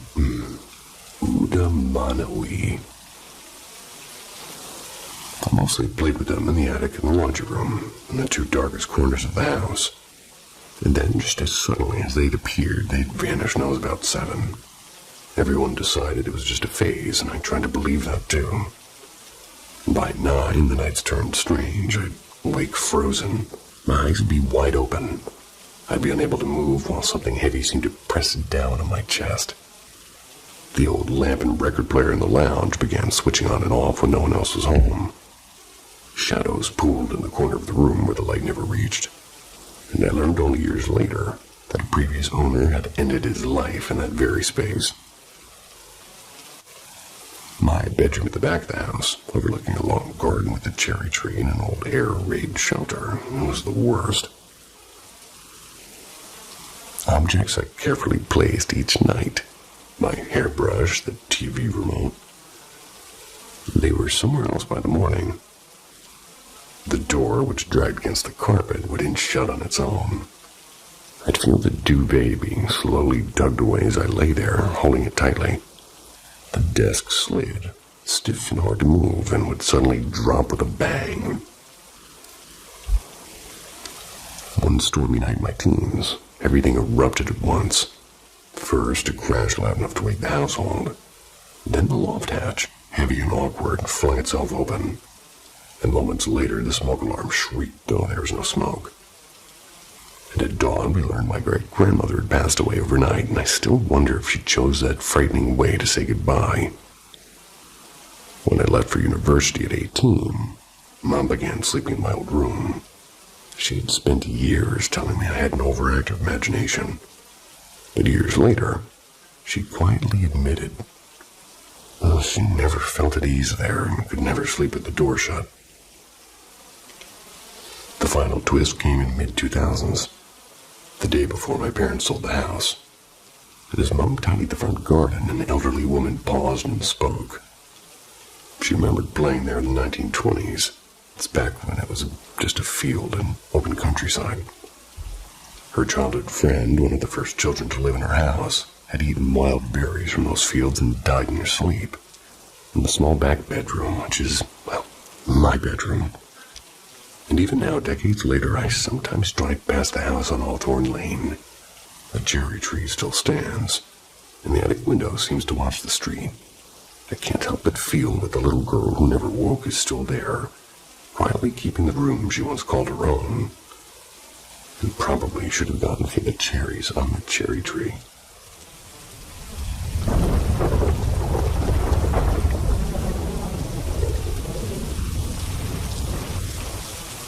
The knock in the hallway. It began with a knock. One quiet Thursday night, my boyfriend's laughter. Why did I say laughter? My boyfriend's daughter, Lily, was upstairs in her room with the door closed. From the sliver of light beneath the door, she saw a shadow glide past, and then came a knock. Not a random tap, but his knock. The exact rhythm my boyfriend always uses. 3 quick, and then a pause. Only he wasn't upstairs. He and I both were on the couch downstairs talking about our weekend plans. So we tried to laugh it off, and maybe she imagined it, and maybe the house creaked just right. But then came the second time. Again, Lily was in her room while we sat downstairs. My boyfriend suddenly glimpsed someone, a dark figure with Lily's build, turning the corner toward the basement door. They were certain it was her. He called her name, and there was silence. Assuming she was teasing him, he followed, calling louder as he descended the steps. The basement lights were already on, and every corner checked, and there was no one. When he finally came back up, puzzled, Lily came walking out from her room upstairs, where she had been the whole time. We tried to forget it until a few nights ago. It was past midnight, and I lay in bed with our 16-month-old daughter asleep beside me. My boyfriend had just stepped back into the room when he froze, and out of the corner of his eye, he saw what looked like a child, small and quick. They darted across the floor and slipped behind the dresser. But our baby was still curled beside me, breathing deeply and completely asleep. I've never seen anything myself. Still, there have been other strange flickers. Doors closing on their own and a whisper of footsteps on the stairs. Always when my boyfriend or Lily are alone. So we keep a Bible open to the Lord's Prayer in every bedroom now. It doesn't stop the house from settling at night, and it doesn't stop the knocking.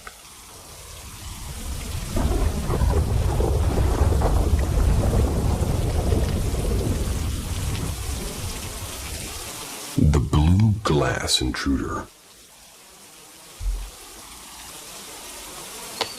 When it was the summer of 2002, when I, a restless teen, spent a week with my family at a friend's coastal retreat in the Yalingup, Western Australia. Sure, I screwed that up. Yalingup. The house was a sun-bleached fisherman's shack perched on old timber stilts. Just a short stroll from the quiet beach. And inside it was all pretty much an open plan, with the kitchen, dining table, couch, TV corner sort of blending into one breezy space. A few years earlier, they'd added a long sleep-out room with enough single beds for a small army of cousins. The first night, though, I flat out refused to sleep in that thatched room. It wasn't directly connected to the main house, and something about the dark silence outside set off every alarm bell in my young brain. Instead, I claimed the living room couch, no more than a few paces from where my parents were sleeping. Just after midnight, the house was quiet, and I lay awake with my eyes stuck on the tiny square kitchen window. And that's when it happened. Out of the window pane itself, through the glass, slid a figure, a lean, human-shaped silhouette glowing in soft electric blue. Looked like somebody wearing a translucent morph suit of light, completely noiseless. That body locked with a fear so sharp it felt physical. I couldn't call out, I couldn't even twitch. The figure stepped from the kitchen counter, began to drift around the room. It tilted its head at the framed photos. It examined a pot on the stove. And then it paused at the bookshelf as though browsing. Nothing it touched moved. Not even the hot dog sitting in the old water on the stove. It was like watching curiosity itself in motion. Eventually it glided toward me. My heart was going a bit crazy, and I lowered my eyelids just enough to see through thin lashes, pretending to sleep. The figure crouched by the coffee table, ghostly hands sifting through a neat stack of board games.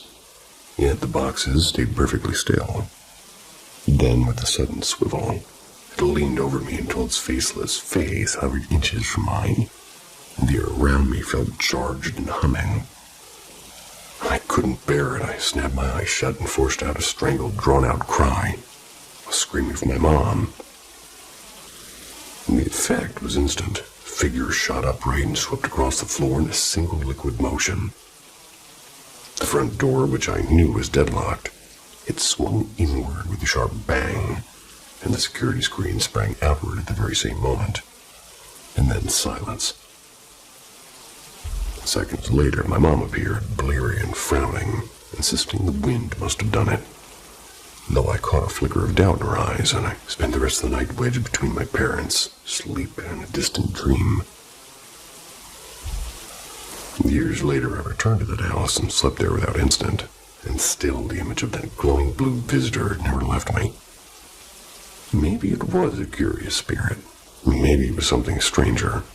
Some people say such paralysis means it was feeding on my energy. Maybe. All I know is it came through solid glass, and it was real enough to make every hair in my body stand on end. And yes, even those hairs.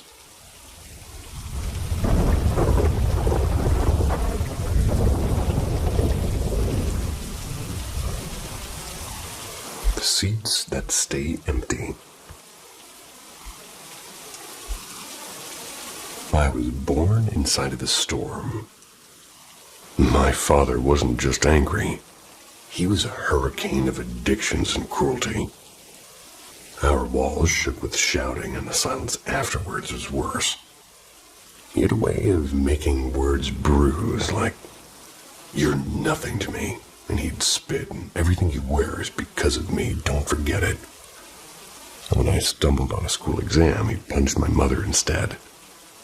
At 12, I knelt on the cold floor with tears soaking my sleeves, begging him to stop, and I just threatened everything I could, and he chuckled with his eyes flat. Don't call it family business or I'll pay them. What will you do, little girl? My child mind believed him. Survival became my only language. Other wounds came from elsewhere. Strangers and quote-unquote family friends who crossed lines, leaving confusion and shame that rewired how I saw men and really trust in general. And when I was 19, he died. Freedom didn't feel like freedom. I became the adult overnight. I was feeding my mother's fragile moods. I was caring for my little brother and managing an aging grandmother whose daily rituals were iron laws. I basically couldn't afford to fall apart, and I had to work nonstop serving everyone around me. Appreciation never really arrived, and, well, I started working right out of high school. Never stopped. Even through the pandemic, while the world slowed down, I kept stacking jobs and added more studies. Rent and groceries and tuition, and every dollar had evaporated into necessity. Money never even felt like mine. In 2022, my grandmother passed away, and by May of 2023, I moved to New York City for a master's degree.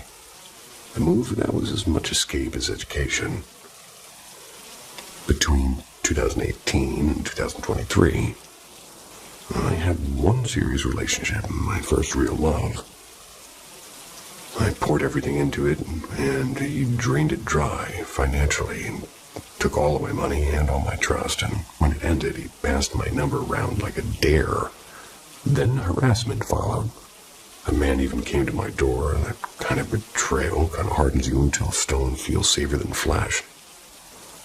Still, I kept going, and I've never seen a healthy marriage, never known a safe male figure, and I've been really earning that since I was 15. Now here I am, in New York. I don't drink, I don't smoke, I don't party. I work and I study, and no friends yet. Graduation's December 2025, and for the first time, the money I will make will stay mine. No debts, no loans. And yet something small cracked me today. On the bus after work, every seat with a man stayed filled. 5 women stood, and elderly couples kind of swaying with the turns. An older black woman clutched the rail. Not one man moved. And a few days ago, an elderly gentleman had offered me a seat. I had smiled all the way home. It made me wonder again. Why do so many men harm and laws stay weak? Why does empathy feel like a rare mineral, and why this life? And for me, I mean, if there's a God, if karma's real, what if all the women crushed by violence? Were we all guilty of something impossible? I don't want children, I don't dream of anything, and I won't risk recycling pain. I've had a handful of experiences, and, well, somebody who I'd been with later admitted to being asexual. I forget what that means. I'm 26 and finishing a master's soon and holding a good job, and I have brown hazel eyes. I'm 10 kilos over some chart, but finally breathing, and I don't eat meat. I don't numb myself with alcohol or smoke. So tell me, am I overreacting, or am I simply finally feeling the weight of life that I've carried like armor for decades?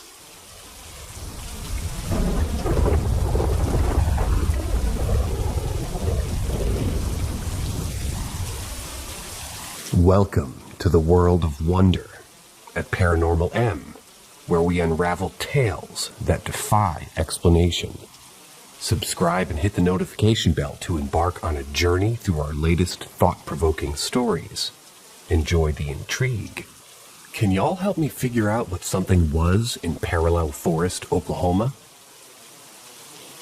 So, I need some help figuring out what the hell something was.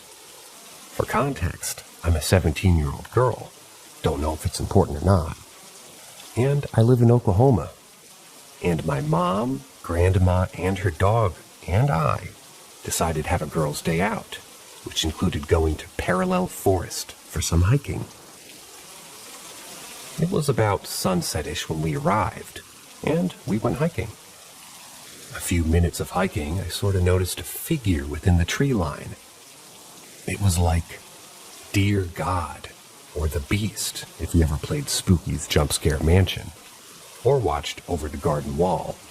But it didn't have flesh nor skin, and it wasn't made of wood, just the antlers, bone, and the skull of a deer. I figured, don't bother it and it won't bother me. Don't be a nuisance to the forest. I eventually separated from my mom. I kept her within view and made sure that she wasn't too far away. My grandma was still in the car at this point in time. And looked around, and eventually found a tipped-over tree and decided, I like rocks. Rocks are cool. And looked down, looking at any particular good-looking ones from my collection. A black one caught my eye, and I took it, and when I stood up, I felt kind of like it was de-reality. That's the only way I can describe it, since it felt exactly as I do when I de-realize. I knew I was in this reality, but something was just very wrong. So I put it down best I could, and how I found it, since it was rather clear that the forest was telling me that it wasn't mine, and I wasn't allowed to keep it. Then everything just kept being wrong. It was blowing wind, but it was only the sound of wind. There was zero movement. There was zero sound within the forest, like it all just froze. And then I felt a sort of feeling I've never felt before. Like whatever that thing I saw earlier was, it was trying its damnedest to trick me. I went to my mom and explained something was trying to trick me, and we decided to leave. We ran into Grandma, and I asked Mom if it really was her. And Mom just said, we'll find out. So, we began walking. Mom had me hold her hand and stay on the path. And we began sort of hearing a crow, but it wasn't a crow. It was like it was trying to mimic a crow, but took breaths in between to cry or scream. We kept walking. I walked a bit ahead. I'm a fast walker and wanted to get out of there, but didn't want to run for obvious reasons. And it just kept getting louder. In the way some creatures get louder the further away they are. It was figuring out where we were through noise and wanted us to make noise. I tried telling my grandma and mom to be quieter, but they refused and kept trying to speak to them. Quite in character for them. That's not odd in the slightest. But it kept going for me specifically to the point that it was directly on top of me. I decided to put away the crow act, or it did, and began mimicking an owl, and I just felt incredibly sick, like possibly anxiety sick, since I do have an anxiety disorder. Whenever we left the forest, it began mimicking a coyote for some reason, and just kept going, even as we left.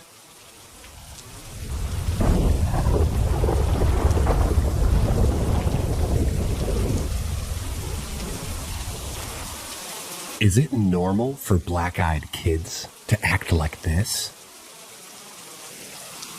I've been visiting my dad for the summer, and the house is incredibly haunted, and immensely polite.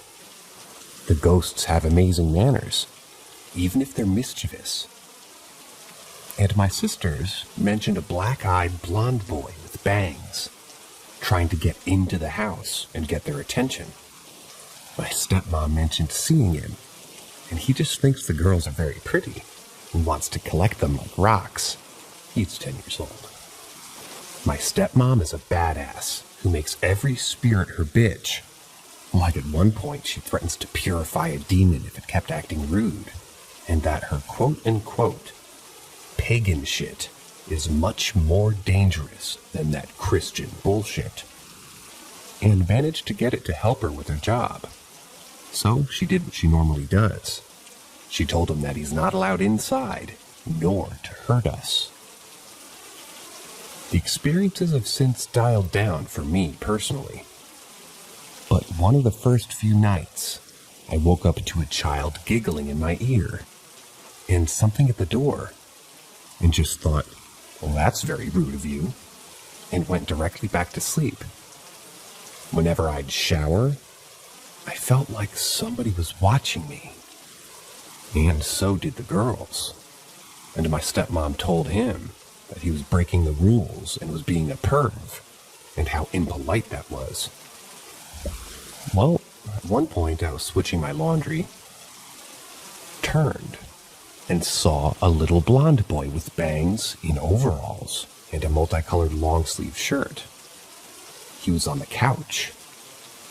I didn't see his eyes and decided to ignore it, since, well, my mom taught me, if you see something, no you didn't. If you heard something, no you didn't. Well, a few nights ago, she thought Marigold, the spirit of my possessed doll, she's very friendly since I got her, was just visiting, since she felt a child's ghost in the house. And the littles play, well, I guess their play habits have changed. I responded with, "No, there's a little boy," and explained what I saw. Well, she got mad but just accepted it because he was playing by the rules. Some of my stuff's been going missing, as well as more often. But I just need to ask for it back, and I get it. I've met a black-eyed person before, but what I felt when I met the black-eyed man was pure and unfiltered fear and panic. Even just by passing by him, he terrified me. This kid is just playing with the littles, and doesn't seem like much harm. Is this normal?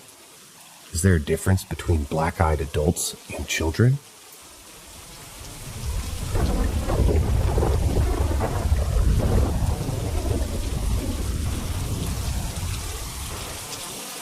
Are some people immune to paranormal experience? In parentheses, me. Myself and said coworker were cleaning up the bar and restaurant that we work at. It's late, maybe like 2 a.m., and we're closed. She's toward the back, and I'm in the front. It's just us and our manager in the back room.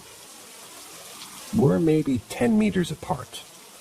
There's a big glass panel dividing us, and a doorway to the side. But we can see and hear each other perfectly. We're silently packing chairs away and cleaning tables, and I hear her gasp loudly. I turn around and look at her through the glass and say, "What?" She's just looking around as if she's heard something. "What?" I say again, and she starts saying, "I heard knocking." I'm about to tell her that I didn't hear anything, when her eyes shoot up from the glass panel between us, and she yells, "Oh my God!" Her eyes are clearly fixed on something moving across the glass. I look upwards where she's looking, and I see nothing. I yell again, "What is it?"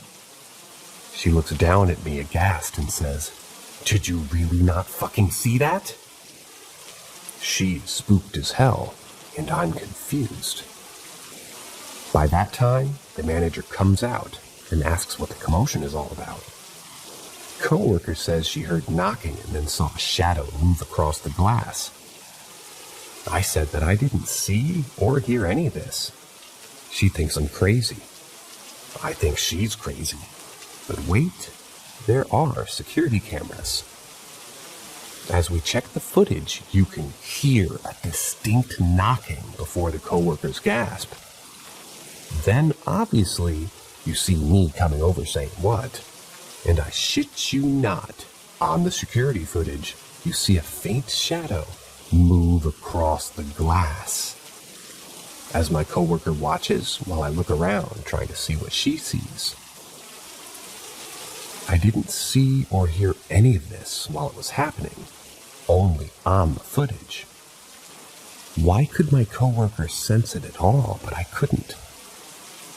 How on earth did I not hear and see this when it was happening?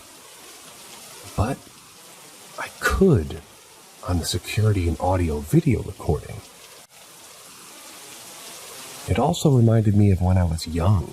My brother and I walked into a room, and he said he felt a creepy vibe, and it was weird, and I felt nothing. The room felt normal. Are some people immune to paranormal phenomena? Are there some that can see it and some who simply can't?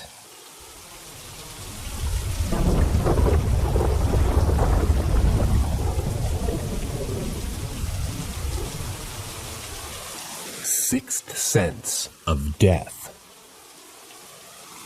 Trigger warning / death warning.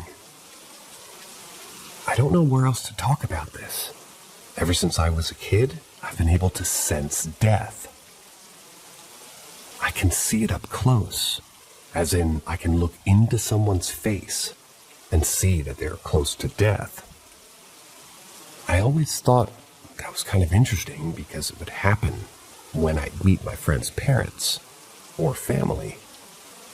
On more than one occasion, I would look at their face and just see gray, black eyes with major bags underneath them. But then I'd look at pictures of them and see the complete opposite. Next, I'd hear of them either dying of an illness, a car accident, or gun violence. I just figured this was a coincidence. But then as I got older, it became different. It started with my grandmother. She was sick for a while, but one night I looked in the mirror, and it was my face that looked drained, old, sunken. And I'd be tired, unexplainably tired. The next day, I was told that she died. It happened with my father, too. He wasn't even ill, and I was halfway across the world, and it happened again. I was getting ready to go out to another country, and I looked in the mirror, and sure enough, I looked just like I'd emerged from the crypt and felt like I could use a nap. A few hours later, my mom called and told me that he had passed from an aneurysm. This has happened 10 to 15 times that I can remember. I never know who it's going to be, but if it's someone I know, I'll always get that drained look and get extremely tired. I've only ever told my partner. I had to, because it happened one day where I looked so gray and I was so tired that my partner thought I was getting really sick and took me to the hospital. When we got to the hospital, I started to turn around, and sure enough, we got a call letting us know that his friend was murdered at a Toronto nightclub. Anyways, I just want to make sure I'm not crazy and see if anybody else has had the same experience. It sounds wild, but it's never failed. It doesn't scare me anymore, and if anything, I'd like to learn more about it.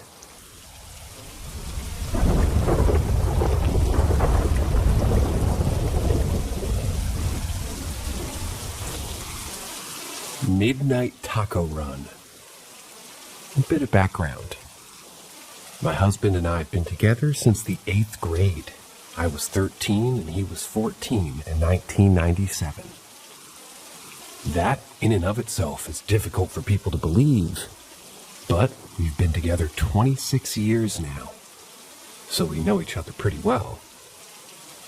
However, in the beginning, my husband, I'll call him Nick, was closed off about certain things. For instance, he didn't tell me that his mom legally changed his name when he was 5, until we were in college. I knew that his father's side of the family called him by what I thought was his middle name, but I had no idea that they'd been using his original first name.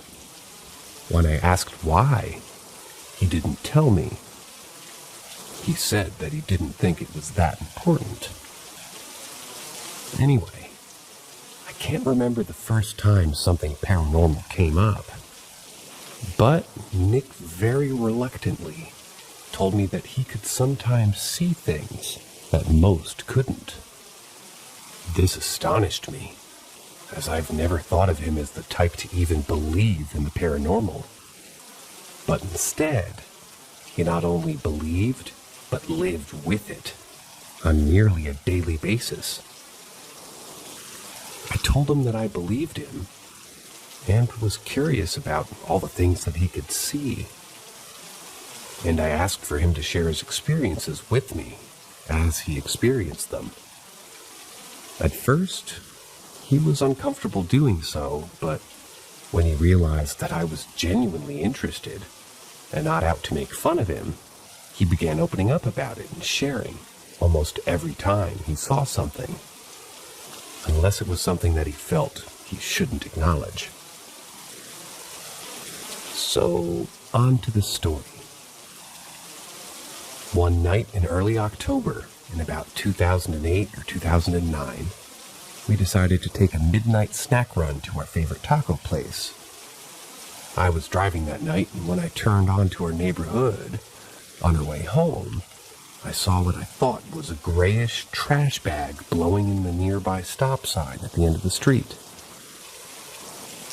Nick and I had been oddly giggly and having a good time making each other laugh over silly things all night. So it was odd when I asked Nick what that thing on the side of the road was, and he didn't answer. I glanced at him to see if he had heard my question and asked him again, and he still didn't answer me. As we got closer, I noticed that the way that this thing was moving made it look like a large dog. As I pulled up to the stop sign, I could no longer see the thing, as it was on Nick's side of the truck. I looked at Nick again and asked yet another time, what was it while craning my neck trying to see? I said, "Is that a dog?" His attitude had changed completely from just a few seconds earlier. He was no longer smiling, and he was slouched way down in his seat. When I asked if it was a dog, Nick ever so slightly shook his head no with his eyes directly forward. He looked, well, not normal. At this point, I was confused and getting irritated at him for not responding to my question. Then I saw the gray dog thing run away from the truck toward the adjacent yard, and started to wonder why Nick was acting so strange about a dog. I was on the verge of saying something to the effect of, "Nick," when the dog jumped straight up into the air and disappeared. Whatever I was going to say evaporated, and I looked at Nick. He was now shielding his face with his hand in a way that you might do if you were trying to avoid someone seeing you, while whispering frantically, "Please go, please go, please go." Then, to add to the completely bizarre situation unfolding in front of me, a cat from across the street yowled and screamed as it came tearing across the street toward the area I'd seen whatever it was disappear. The cat's tail was 3 times its normal size, and it looked prepared to fight to the death. I said, "What the fuck did I just see?" as I felt every hair on my body stand on end, in a way I'd never experienced before. Nick said dryly, "That was a cat." I floored the truck and said, "I'm not talking about the fucking cat." I was terrified, but fascinated by what I just witnessed. He still made no reference to the dog thing. After we returned home, I was still freaked out, and Nick was a little paranoid that it might have been following us, and he kept looking out the window. When he felt comfortable again, I asked him what he saw. He was reluctant to say much, but he said that after I saw it disappear, he could still see it. It had been sitting in a tree branch near his window, which had been down the whole time, by the way. It had been looking toward the truck with a rat dog-like face with long, sharp teeth. What I personally saw was a dog-shaped thing. I didn't see its head, so I can't really describe it, but its body and tail looked like it had sharp angles and was a dark, steely gray. It made me think of the M. Night Shyamalan movie, The Lady in the Water, that had dog-like creatures called scrunts that were covered in blades of grass. However, when discussing the incident with Nick recently, he recalled that it almost looked as though it were covered with pointed scales, almost like armor. But the most bizarre thing for me was the way that it disappeared. It seemed like it went through an Acme black hole from the Looney Tunes cartoon that was suspended in mid-air. In other words, it was as though my vision into this other dimension was restricted to a finite cube of space. And when it jumped out of that space, it left my scope of perception. While it was jumping, its head was out of the space while its body and tail were still in it. I have no idea if this description makes sense or not. Well, I'm getting it. This experience was bizarre and at the same time incredibly creepy. But when I think about it now, I feel incredibly lucky to not only have been granted a glimpse into something so otherworldly, but to have been able to share that experience with my best friend.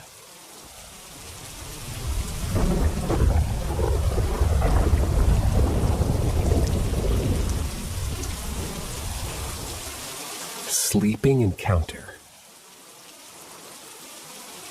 I'm cat-sitting at my mom's this week and forgot some personal items at my apartment.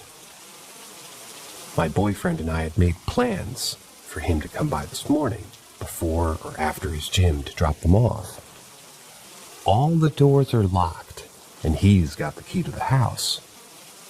So around 6:45 in my half-asleep state, I hear from quite far someone open the front, and my boyfriend's voice saying, "Hello," like he usually does to announce his presence. I was very drowsy and was very much on the edge of being asleep and half asleep. Then I felt him come into my room and give me a quick kiss on the cheek, just like he usually does. That made me fall completely asleep. So approximately an hour passed, and I was pretty much fully awake. I looked at my phone. I start texting my boyfriend, thanking him for dropping off my things, and telling him how sweet he is. I start looking for the bag with my belongings in it and can't seem to find it. So I ask him where he dropped it off, and he says, "In my car." I'm like, "What do you mean in your car? You didn't drop it here yet?"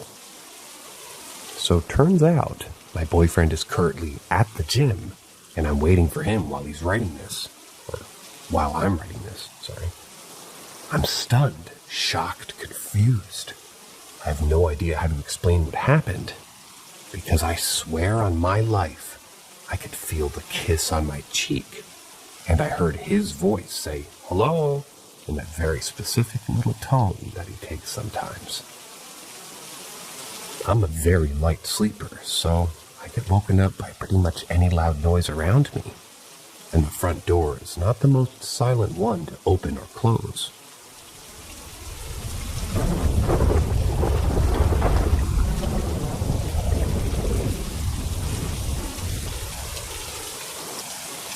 My 2 a.m. paranormal experience with a ghost. First, I want to say that I come from a Muslim family and culture, and I believe that we aren't alone in this world, and that there's other entities, such as jinns, around us, and sometimes they may do some paranormal stuff. that can't be rationalized. So with that being said, one time I was about to sleep around 2 a.m., and as I'm doing so, I see the kitchen light suddenly get turned on. At first I thought it was my mom at the kitchen for whatever reason, and then shortly after I hear plates making noises, as if someone is just fiddling with the plates. At the time, I used to sleep at my parents' bedroom, where my mom sleeps, due to my room being under construction. My dad at the time wasn't in the house, since he was somewhere else for work, so it was pretty much me sleeping in an inflatable bed on the ground, and my mom sleeping on the bed. So as the noises and the light being turned on was happening for about 3 to 5 minutes, then all of a sudden it turned off, and it was complete darkness and silence for a bit. I kept staring at the door, thinking that my mom would come back, and after 1 minute, I grabbed my phone and put on a flashlight, and found my mom still asleep, like she had never left the room. I woke her up and told her what happened, and she was very weirded out about the situation. I pretty much didn't want to go check, and just recited the Ayat al-Kursi for protection from such spirits and jinns, and went back to sleep. Mainly because I knew it couldn't be a burglar in the house, and no burglar would be stupid enough to go into the kitchen and turn on the lights and make some noticeably loud noises with the plates. Thus, I figured it had to be some sort of ghost paranormal activity. I was always skeptical about such entities, though that turn of events made me believe that there's spirits in this world. We have shortly moved after from that house, for other unrelated reasons. And now, I from time to time do think about the whole situation of it being some sort of spirit in the house, as it cannot really be explained.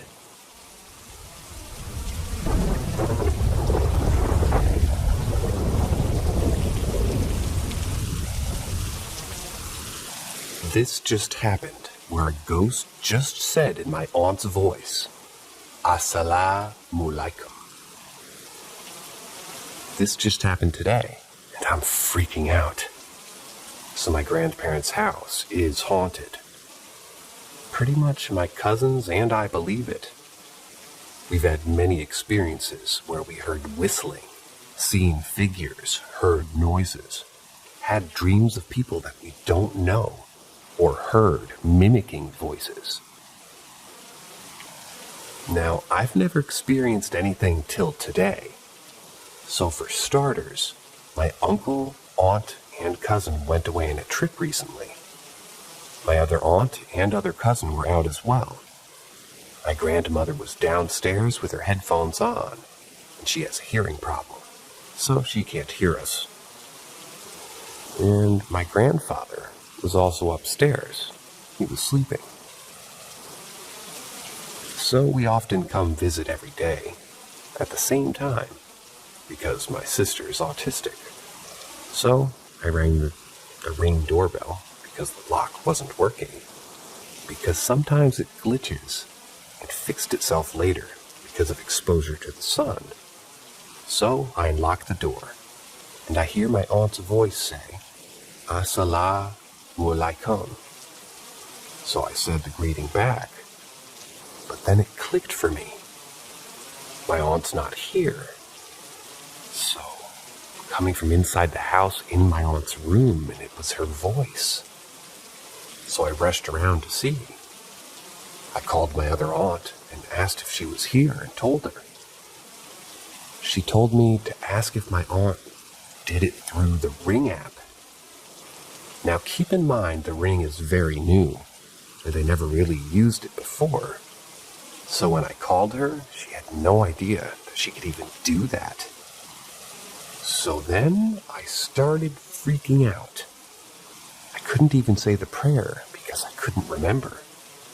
My aunt called me back and said that she had got it on the recording. I'm not allowed to show it because of privacy. and don't have permission. But it's on camera. For the rest of the time, I felt the basement was colder than normal, and I felt too anxious to even go upstairs. I don't know who mimicked my aunt's voice, but for a jinn to say, Assalamu alaikum, like that, I'm hoping it was a good jinn.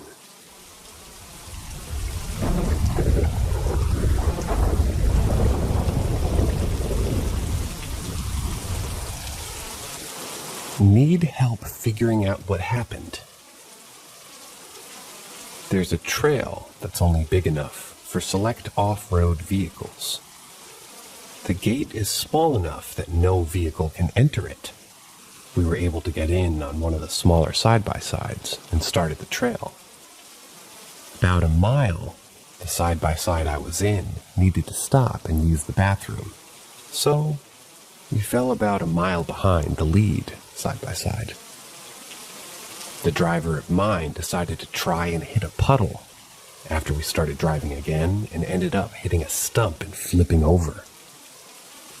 We were pretty stuffed and half by the side-by-side was nearly crushed, so we couldn't get out.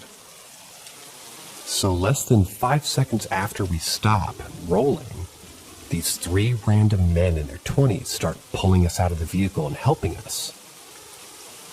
The weird part is they drove a 1980 Chevy Blazer, which is far too big to be able to get onto this trail. Also, we didn't see them behind us at all. This trail is surrounded by trees, and every entrance is only big enough for small off-road vehicles. These 3 men helped us out a few minutes, and those minutes went by, and the 6 of us, 3 in the side-by-side and 3 random men, were working on flipping the side-by-side back over. That's when the other side-by-side got back and helped out.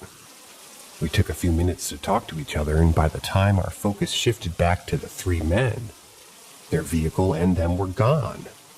We didn't hear a vehicle start, and everyone there at the time 100% saw them.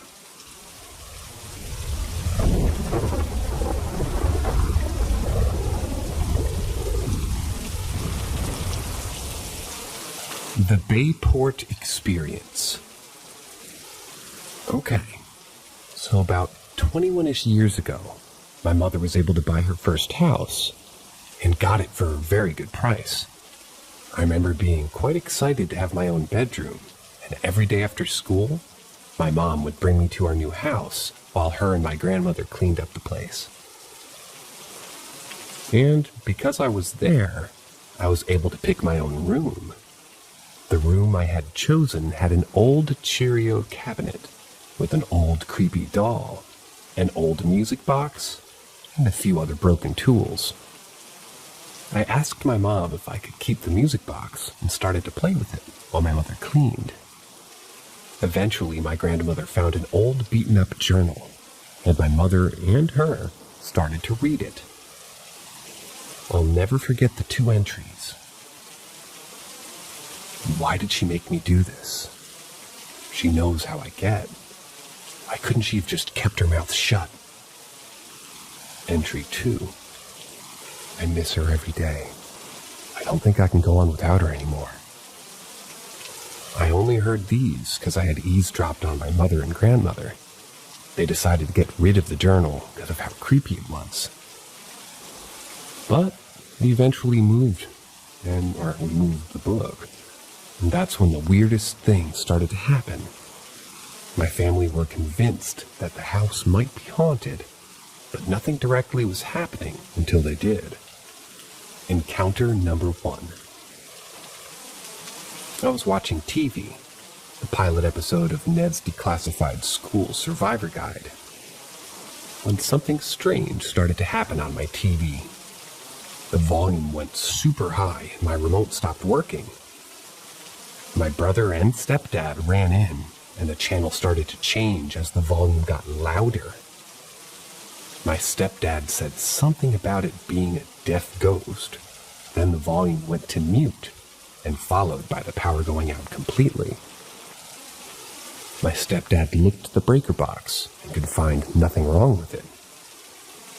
Encounter 2. My brother and his friend were playing on the computer and started to hear strange noises. They went to investigate and heard the sound of a train. We lived very far away from the train stations, like there was no possible way that we could have heard them. But then they said a red-haired girl standing in the living room. When they turned back, she was gone. Encounter 3. I was sitting in the dining room alone. My brother was in his room, getting ready for our grandmother to pick us up and take us to the pool club. When I started eating, I felt something odd, and my chair legs broke. As I slammed on the ground, I saw a black, shadowy figure. My brother and my dog ran toward me, and he got freaked out. Again, my stepdad looked over for what was wrong, and he said it looked like the legs were kicked in. Bad things started to occur. I got extremely sickly and nearly died. But after leaving the house, the bad energy followed. We had misfortune in every house we moved into after that. House 1, black mold, aka Stachybotrys. House 2, landlord forgot to promise our house to his in-laws. Or he forgot that he had promised the house to his in-laws. House 3, electrical issues nearly burned down the place. My brother had realized one of our blankets was in his closet when he had first moved into the Bayport house. He begged my parents to get rid of it. So, one night when we were at a camping trip, my mother dropped the blanket in the fire. And everything seemed to get better, albeit slowly. And here's the crazy thing. The music box was stolen by my cousin when I was 10. Still living in the house at the time. And, well, nothing but bad things started happening to him that eventually led to his death. But here's a few strange notes about that house. There was a stain on the maroon kitchen walls. It wasn't until I was older did I realize that that kind of stain only shows up if she painted over blood. 2. The previous owner of the house reported his girlfriend as missing, not dead. Claimed she ran away after a fight. 3. The realtor who sold my mother the house said the girl died in a car accident, but there was a large blood stain on her dining room wall. 4. There was a crawl space we could never access. We were never given the key. But if you went into the basement area where the crawl space would logically lead to, there was a door that was sealed away with black electrical tape, with pipes built over it. My stepfather and his own father looked it over and realized the pipes didn't connect to anything. One last weird note. When I was playing while my mother and grandmother were cleaning the house before we moved it, I saw something very strange. A shirtless child chasing a dog. Now at the time we didn't have a dog, but a year later we got my first dog, and she had stolen my shirt while I was getting dressed. Chased her and realized as I did, I had seen the exact same thing a year earlier.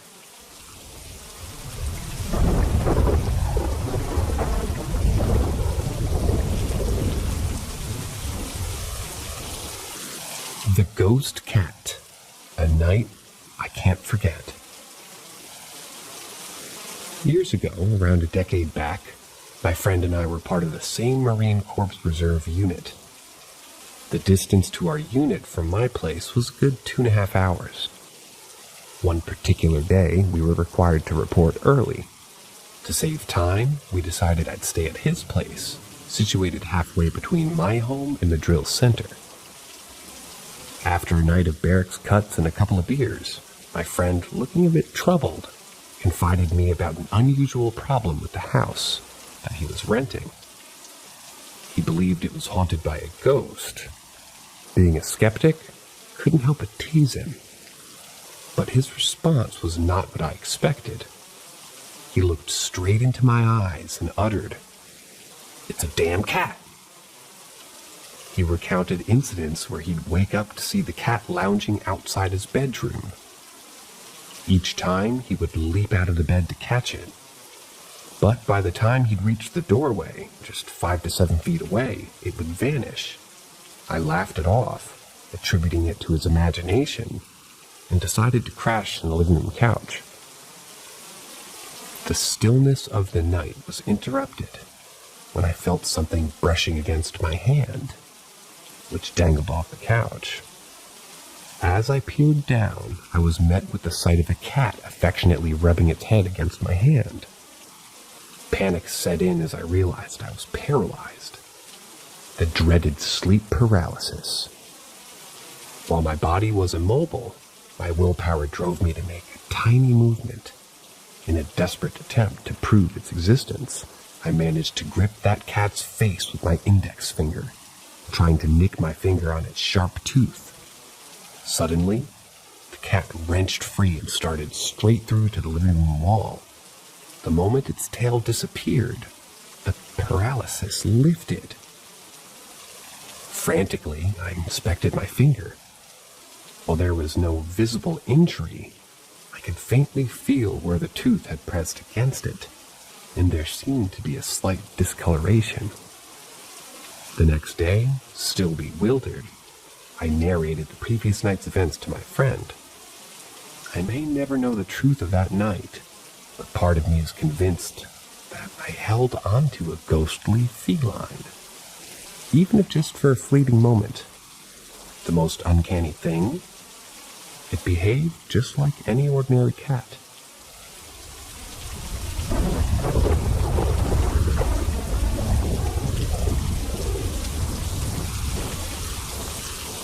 Have you ever walked into something invisible? Okay, I know how this sounds, but this is a serious question. About 15 years ago, I was getting ready for bed. Turned off all the lights, one by one.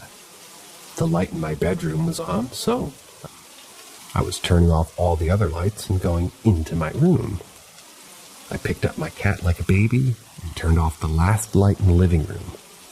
It was a straight shot to my bedroom with nothing obstructing the way. As I was passing my couch with my cat in my arms, I bounced off of something that wasn't there. Like, literally. Imagine someone walking directly into a wall, but the wall was invisible. Even stranger, the moment I collided with whatever it was, I got a rushing wave of heat all through my body, starting from my toes to my head, and then immediately an ice-cold chill from the top of my head all the way down to my toes. My cat reacted with a long, stressed-sounding meow, indicating that he sensed something was off as well. I've never had this happen again since. I was just wondering if anyone else out there had something similar happen. It scared me. So much that I slept with the lights on for the better part of 2 weeks.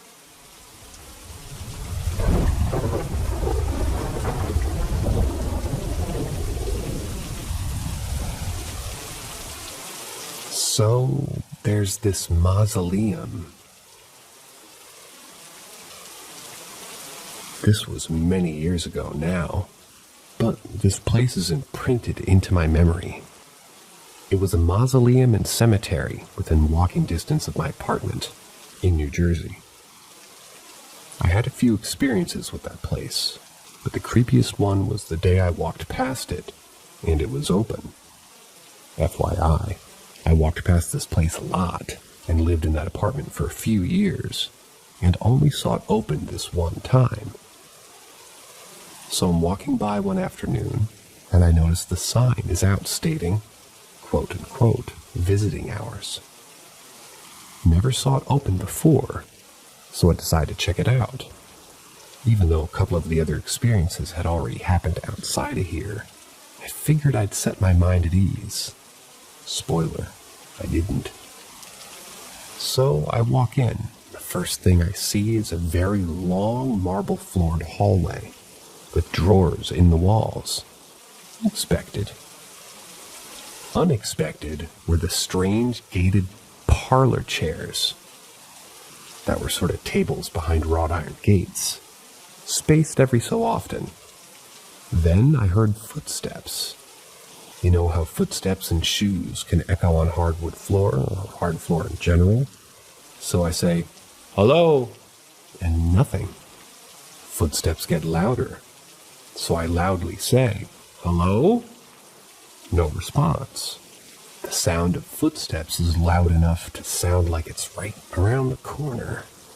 At this point, with no reply, I'm out. Honestly, had enough weird things happen to me by this place and totally didn't want to see what was making the sound. I went past that place many times after that day.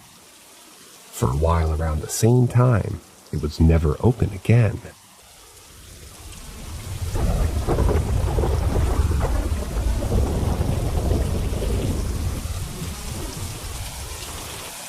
I saw something and I can't stop thinking about it.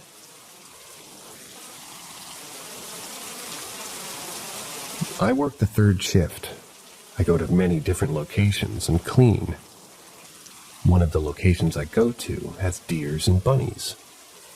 I've encountered deer before, and I know to keep my distance. Toward the end of my shift, which is around 4 a.m. to 5 a.m., my coworker and I are in charge of taking out the trash. Next to this location is like a field with trees next to a park. In this area, it's always foggy in the morning. It's close to a river. We begin to bring the trash to the back of the building, where the dumpsters are. I was next to the dumpster, ready to lift my huge bag of trash, but something just told me to look. I turned to my right, and across the street is a very tall, extremely skinny deer with huge antlers. While I stared at it, I couldn't stop thinking, what's wrong with its knees? Its knees were just so huge compared to the thin leg bones. This deer was extremely tall, and it began to walk towards my coworker and I. Its leg was so long, it wasn't moving correctly. The legs were just too long. Then another one appeared next to the first one. Due to the fog, they looked gray, not cream or brown, but this grayish color. Their eyes were glowing, and they just stared at us. I no longer wanted to look at these things, but my body kept telling me to look. I was afraid they were getting to charge, or maybe attack us. I turned to run, and my coworker was already running toward the door. They didn't make any sound. These deer were extremely quiet. Something just wasn't right with these deer. They gave me an uncanny feeling. These deers were well over 6 feet tall.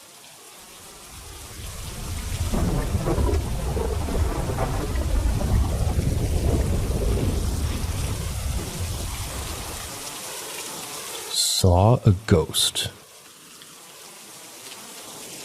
Years ago, I had the following experience.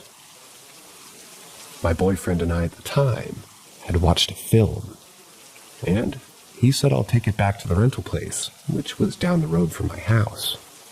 It was late afternoon, and my parents were home. While he was returning the rental film, I was waiting in the porch and looking at the house across the road, where a boy had lived and died in a car accident a month before. The boy had been about 14 when he died. I was looking into the house and thinking about him when I saw a figure appear slowly in the front window of the house.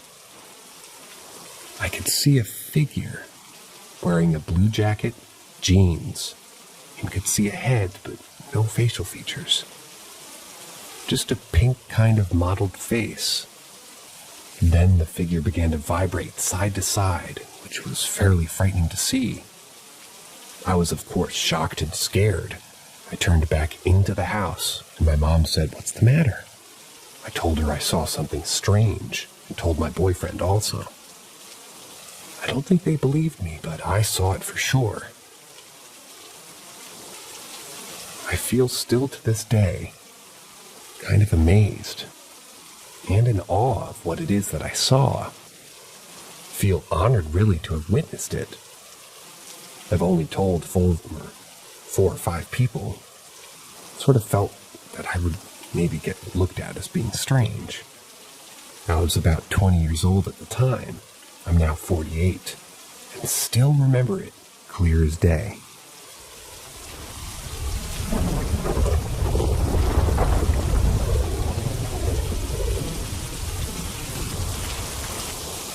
Was this a skinwalker, or demon, or something else? This is something that I experienced about 4 or 5 years ago. I had some friends over from out of town, a few. We were talking about paranormal experiences that we had in the past. During the conversation, we experienced a few odd things. At first, it was just a lot of loud walking upstairs. We were home alone, and it wasn't any of us. That part wasn't very weird to me. My family and I had already believed the spirit of the previous owner was still in the house. We had a lot of experience with her, and a neighbor had told us that she died in the garage of the house. But as we continued with their stories, one of my friends saw what looked like a large black bird flying up my staircase. When we checked, we didn't see anything there. But since we all had our own personal reasons to believe in the paranormal, we decided that this was a sign to stop and change the subject. After that thing settled down, my friend left the next day and went home. A few days after the friends had left, I woke up in the middle of the night. I think it was some time after midnight. And as I would normally do, I went downstairs, got some water from the garage. When I grabbed the water from the pack, I looked up, and very close to me, I saw a figure standing there. It was very clear. It stood about 7 or 8 feet tall. Its arms, legs, and torso looked like a very muscular man. Its head looked like a massive wolf. Its skin and fur was black like charcoal. As soon as I saw it, I bolted back into the house, locked the garage, and went straight to my room. The energy coming off of it was utterly terrifying. It's the only paranormal experience I've had that I actually felt like I was in real danger. I did move from that house a year ago, but still to this day, I've yet to have anyone able to give me a solid ID of what it is that I saw. Personally, I think it was either a demon or a skinwalker. I know there was a Native American reservation not far from the house. Additionally, just outside of the neighborhood, there was a decent-sized plot of empty land that was owned by the Air Force. My family and I had seen 2 massive coyotes, bigger than anyone in my family's ever seen, just wandering the neighborhood. I know this sounds like something out of a movie, and I don't have any pictures or videos to back up my experience, but for what it's worth, I promise this is what I experienced.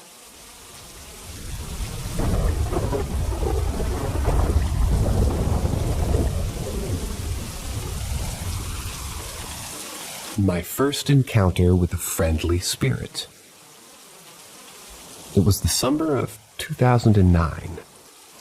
My family and I had just moved into our new home, and not long after, weird things would happen from time to time. My room is located at the end of a narrow hallway, and back then, my sister and I would share my room. The idea behind paranormal things always scared me senseless. But because I've never experienced anything related to that myself, I was a little skeptic, but I still believed in it a little. At the time, I was 11 years old, and my sister and I were in bed, about to go to sleep. I don't know how long I had my eyes shut, but I believe at the time my sister had already fallen asleep. She was on the right side of the bed that was adjacent to the wall, while I was on the left side that was open to the rest of the room. I was sleeping with my right arm hanging over the side of the bed, facing away from my sister, when all of a sudden I heard a whisper near my ear saying my name. I thought nothing of it since it was maybe just me being pretty sleepy at the time. But then my arm started to lift up. This woke me up and I just slowly pulled my arm back toward me, because I knew that you weren't supposed to get scared, because they feed off of that energy, and to just simply ignore it. Don't get me wrong, I was freaking out internally, but I played it cool, and I just scooted closer to my sister and forced myself to go to sleep.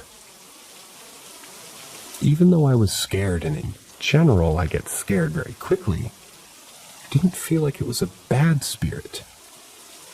Maybe it could have been a loved one of the previous family, or someone else that lived in our home and just wanted to let us know that they were here.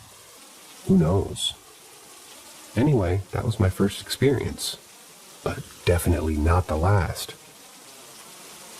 My sister, along with a few relatives who would stay with us for a certain time, also experienced things. If you'd like to hear more about that.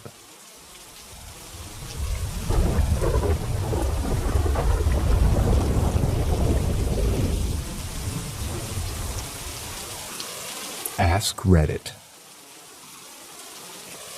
I haven't experienced it directly, but my sister and I shared a room when we were children. When she was maybe 6 years old, making me 12 at the time, there were a few weeks where she would wake up in the middle of the night absolutely terrified. When asked about it, she said that an older lady she doesn't know stood next to her bed, threatening to kill her if she didn't return. Or rather, didn't return her daughter to her. My sister said that this lady's appearance was usually preceded by a dream. In this dream, she saw the woman and her daughter chased and killed by a group of men. This was dismissed by her parents, but I saw how she was getting more and more scared as time went on. This wasn't a nightly occurrence, but regular enough for me to become concerned and tell my sister to wake me up the next time that it happened. At this point, it should be noted that we have bunk beds. When my sister woke me up on the next occasion, I was pretty frightened myself, as her fear was quite genuine. Still, I looked over the side of the bed, where my sister said the woman was standing previously. I can confirm that I did not see a thing, for which I remain thankful. I did my best to explain this apparent apparition, that my sister is very sorry to see what she had experienced. Confusing. But that there was nothing that could do except offer our condolences and ask that she please not scare my sister anymore. My sister said that the lady was listening. I felt like an utter fool in the morning, but my sister said that she never saw the lady again, which is all I wanted out of it anyway.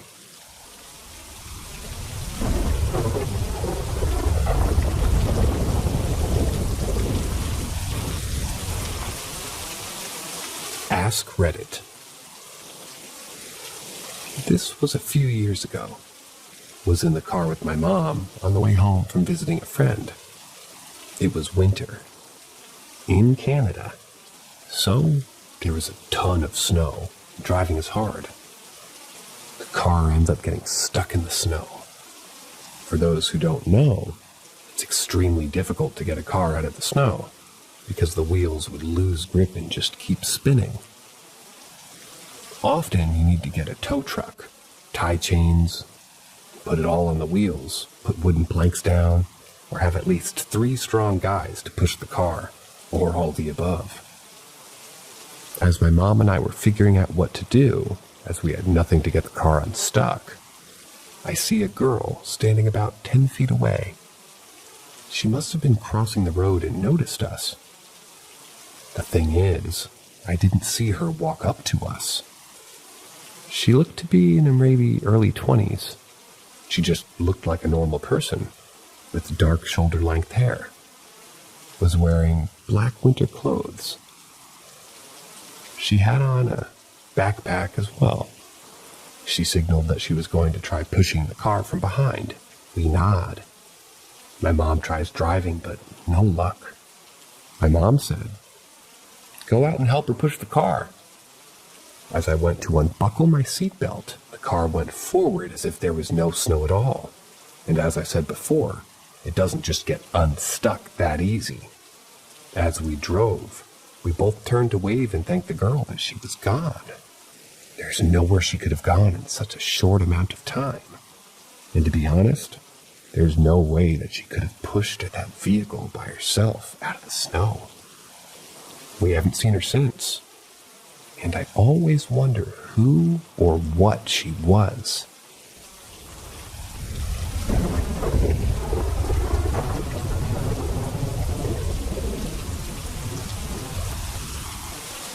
Ask Reddit. 1. Big man. When I was younger, like 5 to 7, I would often talk about a black shadow that I could see on my walls. I called him Big Man. My total memory of the events are very faded, but the only memorable moments I can recall is 1. When my old stepdad was getting on to me. Was getting on to me one night for not going to bed, and he stood in my doorway. I said to him, "Big man is going to get you," and he went running away. Apparently, my parents were terrified of this shadow. 2. It felt like a normal day for a kid, because my mom and Mima just took me to the park. It turned into an ambush, though, and apparently they wanted to talk about this shadow that I would see and that I would talk to. They asked if I felt like it was evil, and I was like, no. He makes me feel safe. I don't remember a lot of what we talked about, only that it was serious enough that they wanted to take me out of the house to talk about it. 3. I hadn't seen Big Man in years, since around 7 or 8, and moving away from that house that I lived in at the time, until one day when my mom had gotten remarried. We were living with my mom and my now stepdad. We lived in a trailer in the woods, and we had no neighbors, and I would often go play outside. One day I stepped out onto the porch and saw a giant black shadow beside a tree. It was as if it had sucked me into it. However, this overwhelming sense of dread and fear sank into me as I couldn't look away. I ended up praying to God to help me, and I finally could look away. I ran away into the bathroom after that, and the memories of the Big Man came back to my then teenage self. UFO.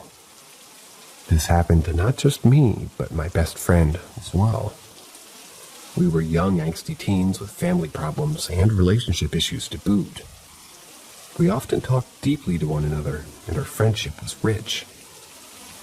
One night, when we were about 15 or 16, we were just ending a deep conversation that we were having. But being as it was 2 a.m., we were lying in the middle of the road. Super dangerous, I know, but it was a small town, and you could hear and see in both directions quite a ways. So we didn't really, care at the time. And we didn't really care if we got ran over anyway. Back to the story. We were laying there in a solemn silence when a giant blue light came above us. About 1,000 feet or so, zero noise. It hovered, stayed still for 3 seconds, and then instantly zoomed away up beyond eyesight.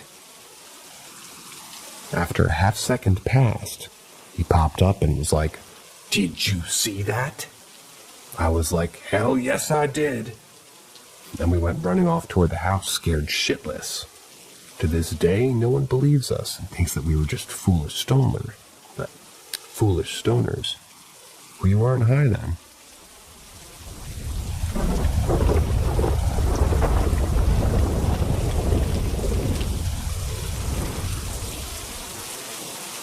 Ask Reddit.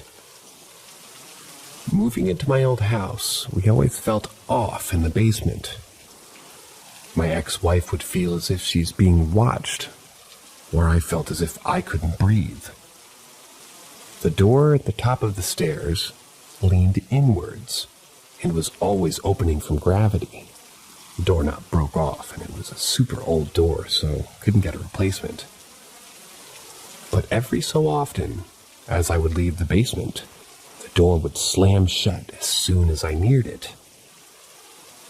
The old man that lived there long ago liked woodworking, and so there were a lot of shelves down there. I used them all, like 8 or 9, but needed more, and searched around his storage shed, just not finding anything. Then would randomly find another shelf underneath the workbench where the others had been. Ended up with like 13 shelves. My friend would see a men's shadow walking in our kitchen. When we would sit outside at the fire and no one was inside, he would see what looked like a man in the kitchen. One night, while upstairs sleeping, I needed to pee. It was like 3 a.m. As I rolled over, I noticed that my white shorts with those big plastic beads from the 80s and 90s that kids made jewelry with. She had curly blonde hair and blue eyes, but she was glowing white. Her arms outstretched, and she was just looking at me. That's when I noticed behind her shadows, mostly shapeless, some animal-like. They were black or really dark purple with a purple aura and purple eyes. They did not look friendly. We were almost trying to get out, but couldn't get past her. I couldn't talk. I just rolled back over and rolled the blanket over my head and held in my pee. For a little context on the girl, when I was a baby, my mom brought me to see her cousin and his daughter. This ghost girl looked like the pictures I've seen of this cousin. She was murdered very shortly after we had been there. Then, a few years after that, in my nerd room, I had this Funko in the top corner on the shelf that a couple times just flew off toward me. The only window in the room was behind me, so that was odd. Also had a picture hung above a door fall off and onto the other side of the door. Sure, it could have bounced out, but you have to slide the picture up, all the way up the wall really, to release the nail that it was on. In that same room, I had fallen asleep on my couch. I had been dreaming that I was being choked, and it woke me up, gasping for air but struggling. I was unable to move or anything. I noticed on my chest this small animal-like shadow thing, like the ones in the closet. It was shapeless, but also animal-like, almost a cat shape. It was black or just dark purple with purple aura and eyes. Its shadowy figure formed like fangs in its open mouth, like a hissing cat. Angry looking. As soon as it realized I was looking at it, it darted off to the corner, disappearing into the rest of the shadows. I was immediately able to breathe again. I turned the lights on, back to sleep till the sun came up. That was the last time the shadow thing was there that I saw. Ex-wife said some prayers. The old man in the basement still liked to mess with me, but I've since moved out.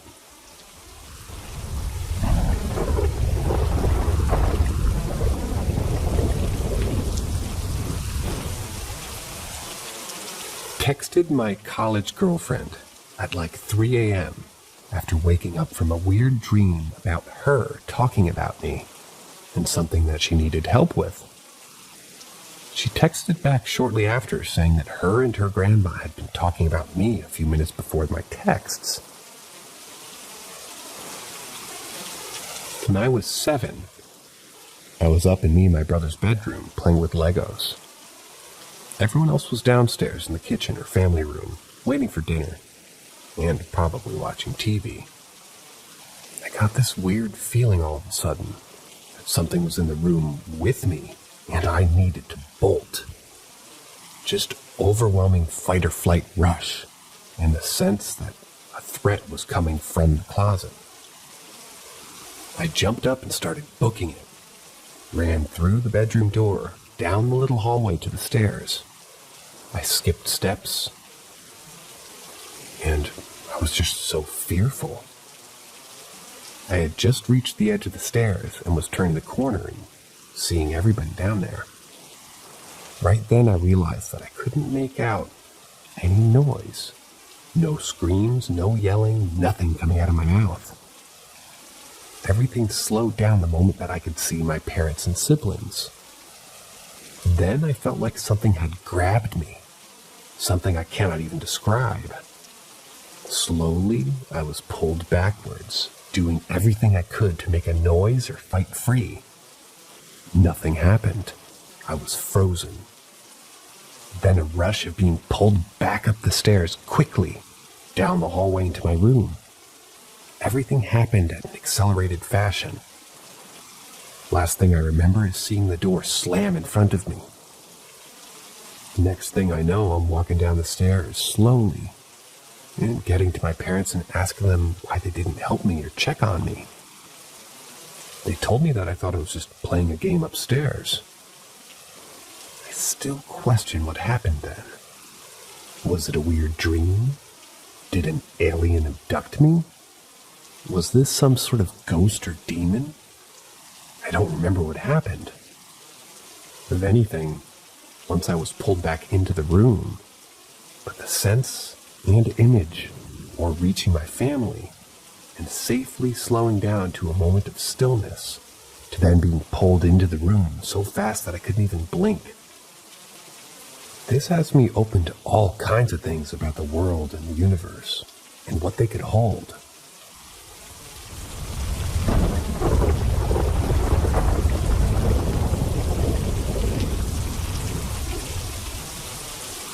There's a trail in the South Carolina in the Jones Gap Park. It's called Hospital Rock, and I haven't been there in 20 years. But I hiked it a couple of times alone. It was little visited because it was somewhat difficult compared to the rest of the trails there. So the first time I went, I rounded one corner, came out into this part of the trail that was basically a ridge with a drop-off to the side. I got the strangest feeling that I wasn't alone. And yes, I said the. That's what they wrote. Hiking alone, you can get the heebie-jeebies sometimes. But I've been alone enough in weird places that I can tell the difference between heebie-jeebies and a real feeling. This was a matter of fact. Gut feeling. First thought, an animal is around. No prob. Finished my hike. But went back a couple of weeks later, again alone. And I really couldn't remember just where on the trail I had felt it. But sure enough, I rounded a bend not unlike others on the trail, and there it was. You could cut it with a knife.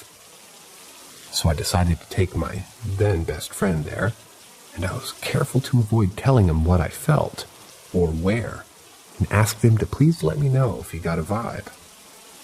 And sure as shit, same place. He stopped and said, "What the fuck?" I couldn't believe it, but he and I both picked it up. Never went back. Just because I got the sense that I was intruding. Apparently the Native Americans in that area used the trail to head to the Hospital Rock itself, which is a jutting rock with lots of room underneath it. They took injured people there, hence its name. Never heard anyone else talk about it. But it's hella haunted by something, and I got too much respect to go where I shouldn't be.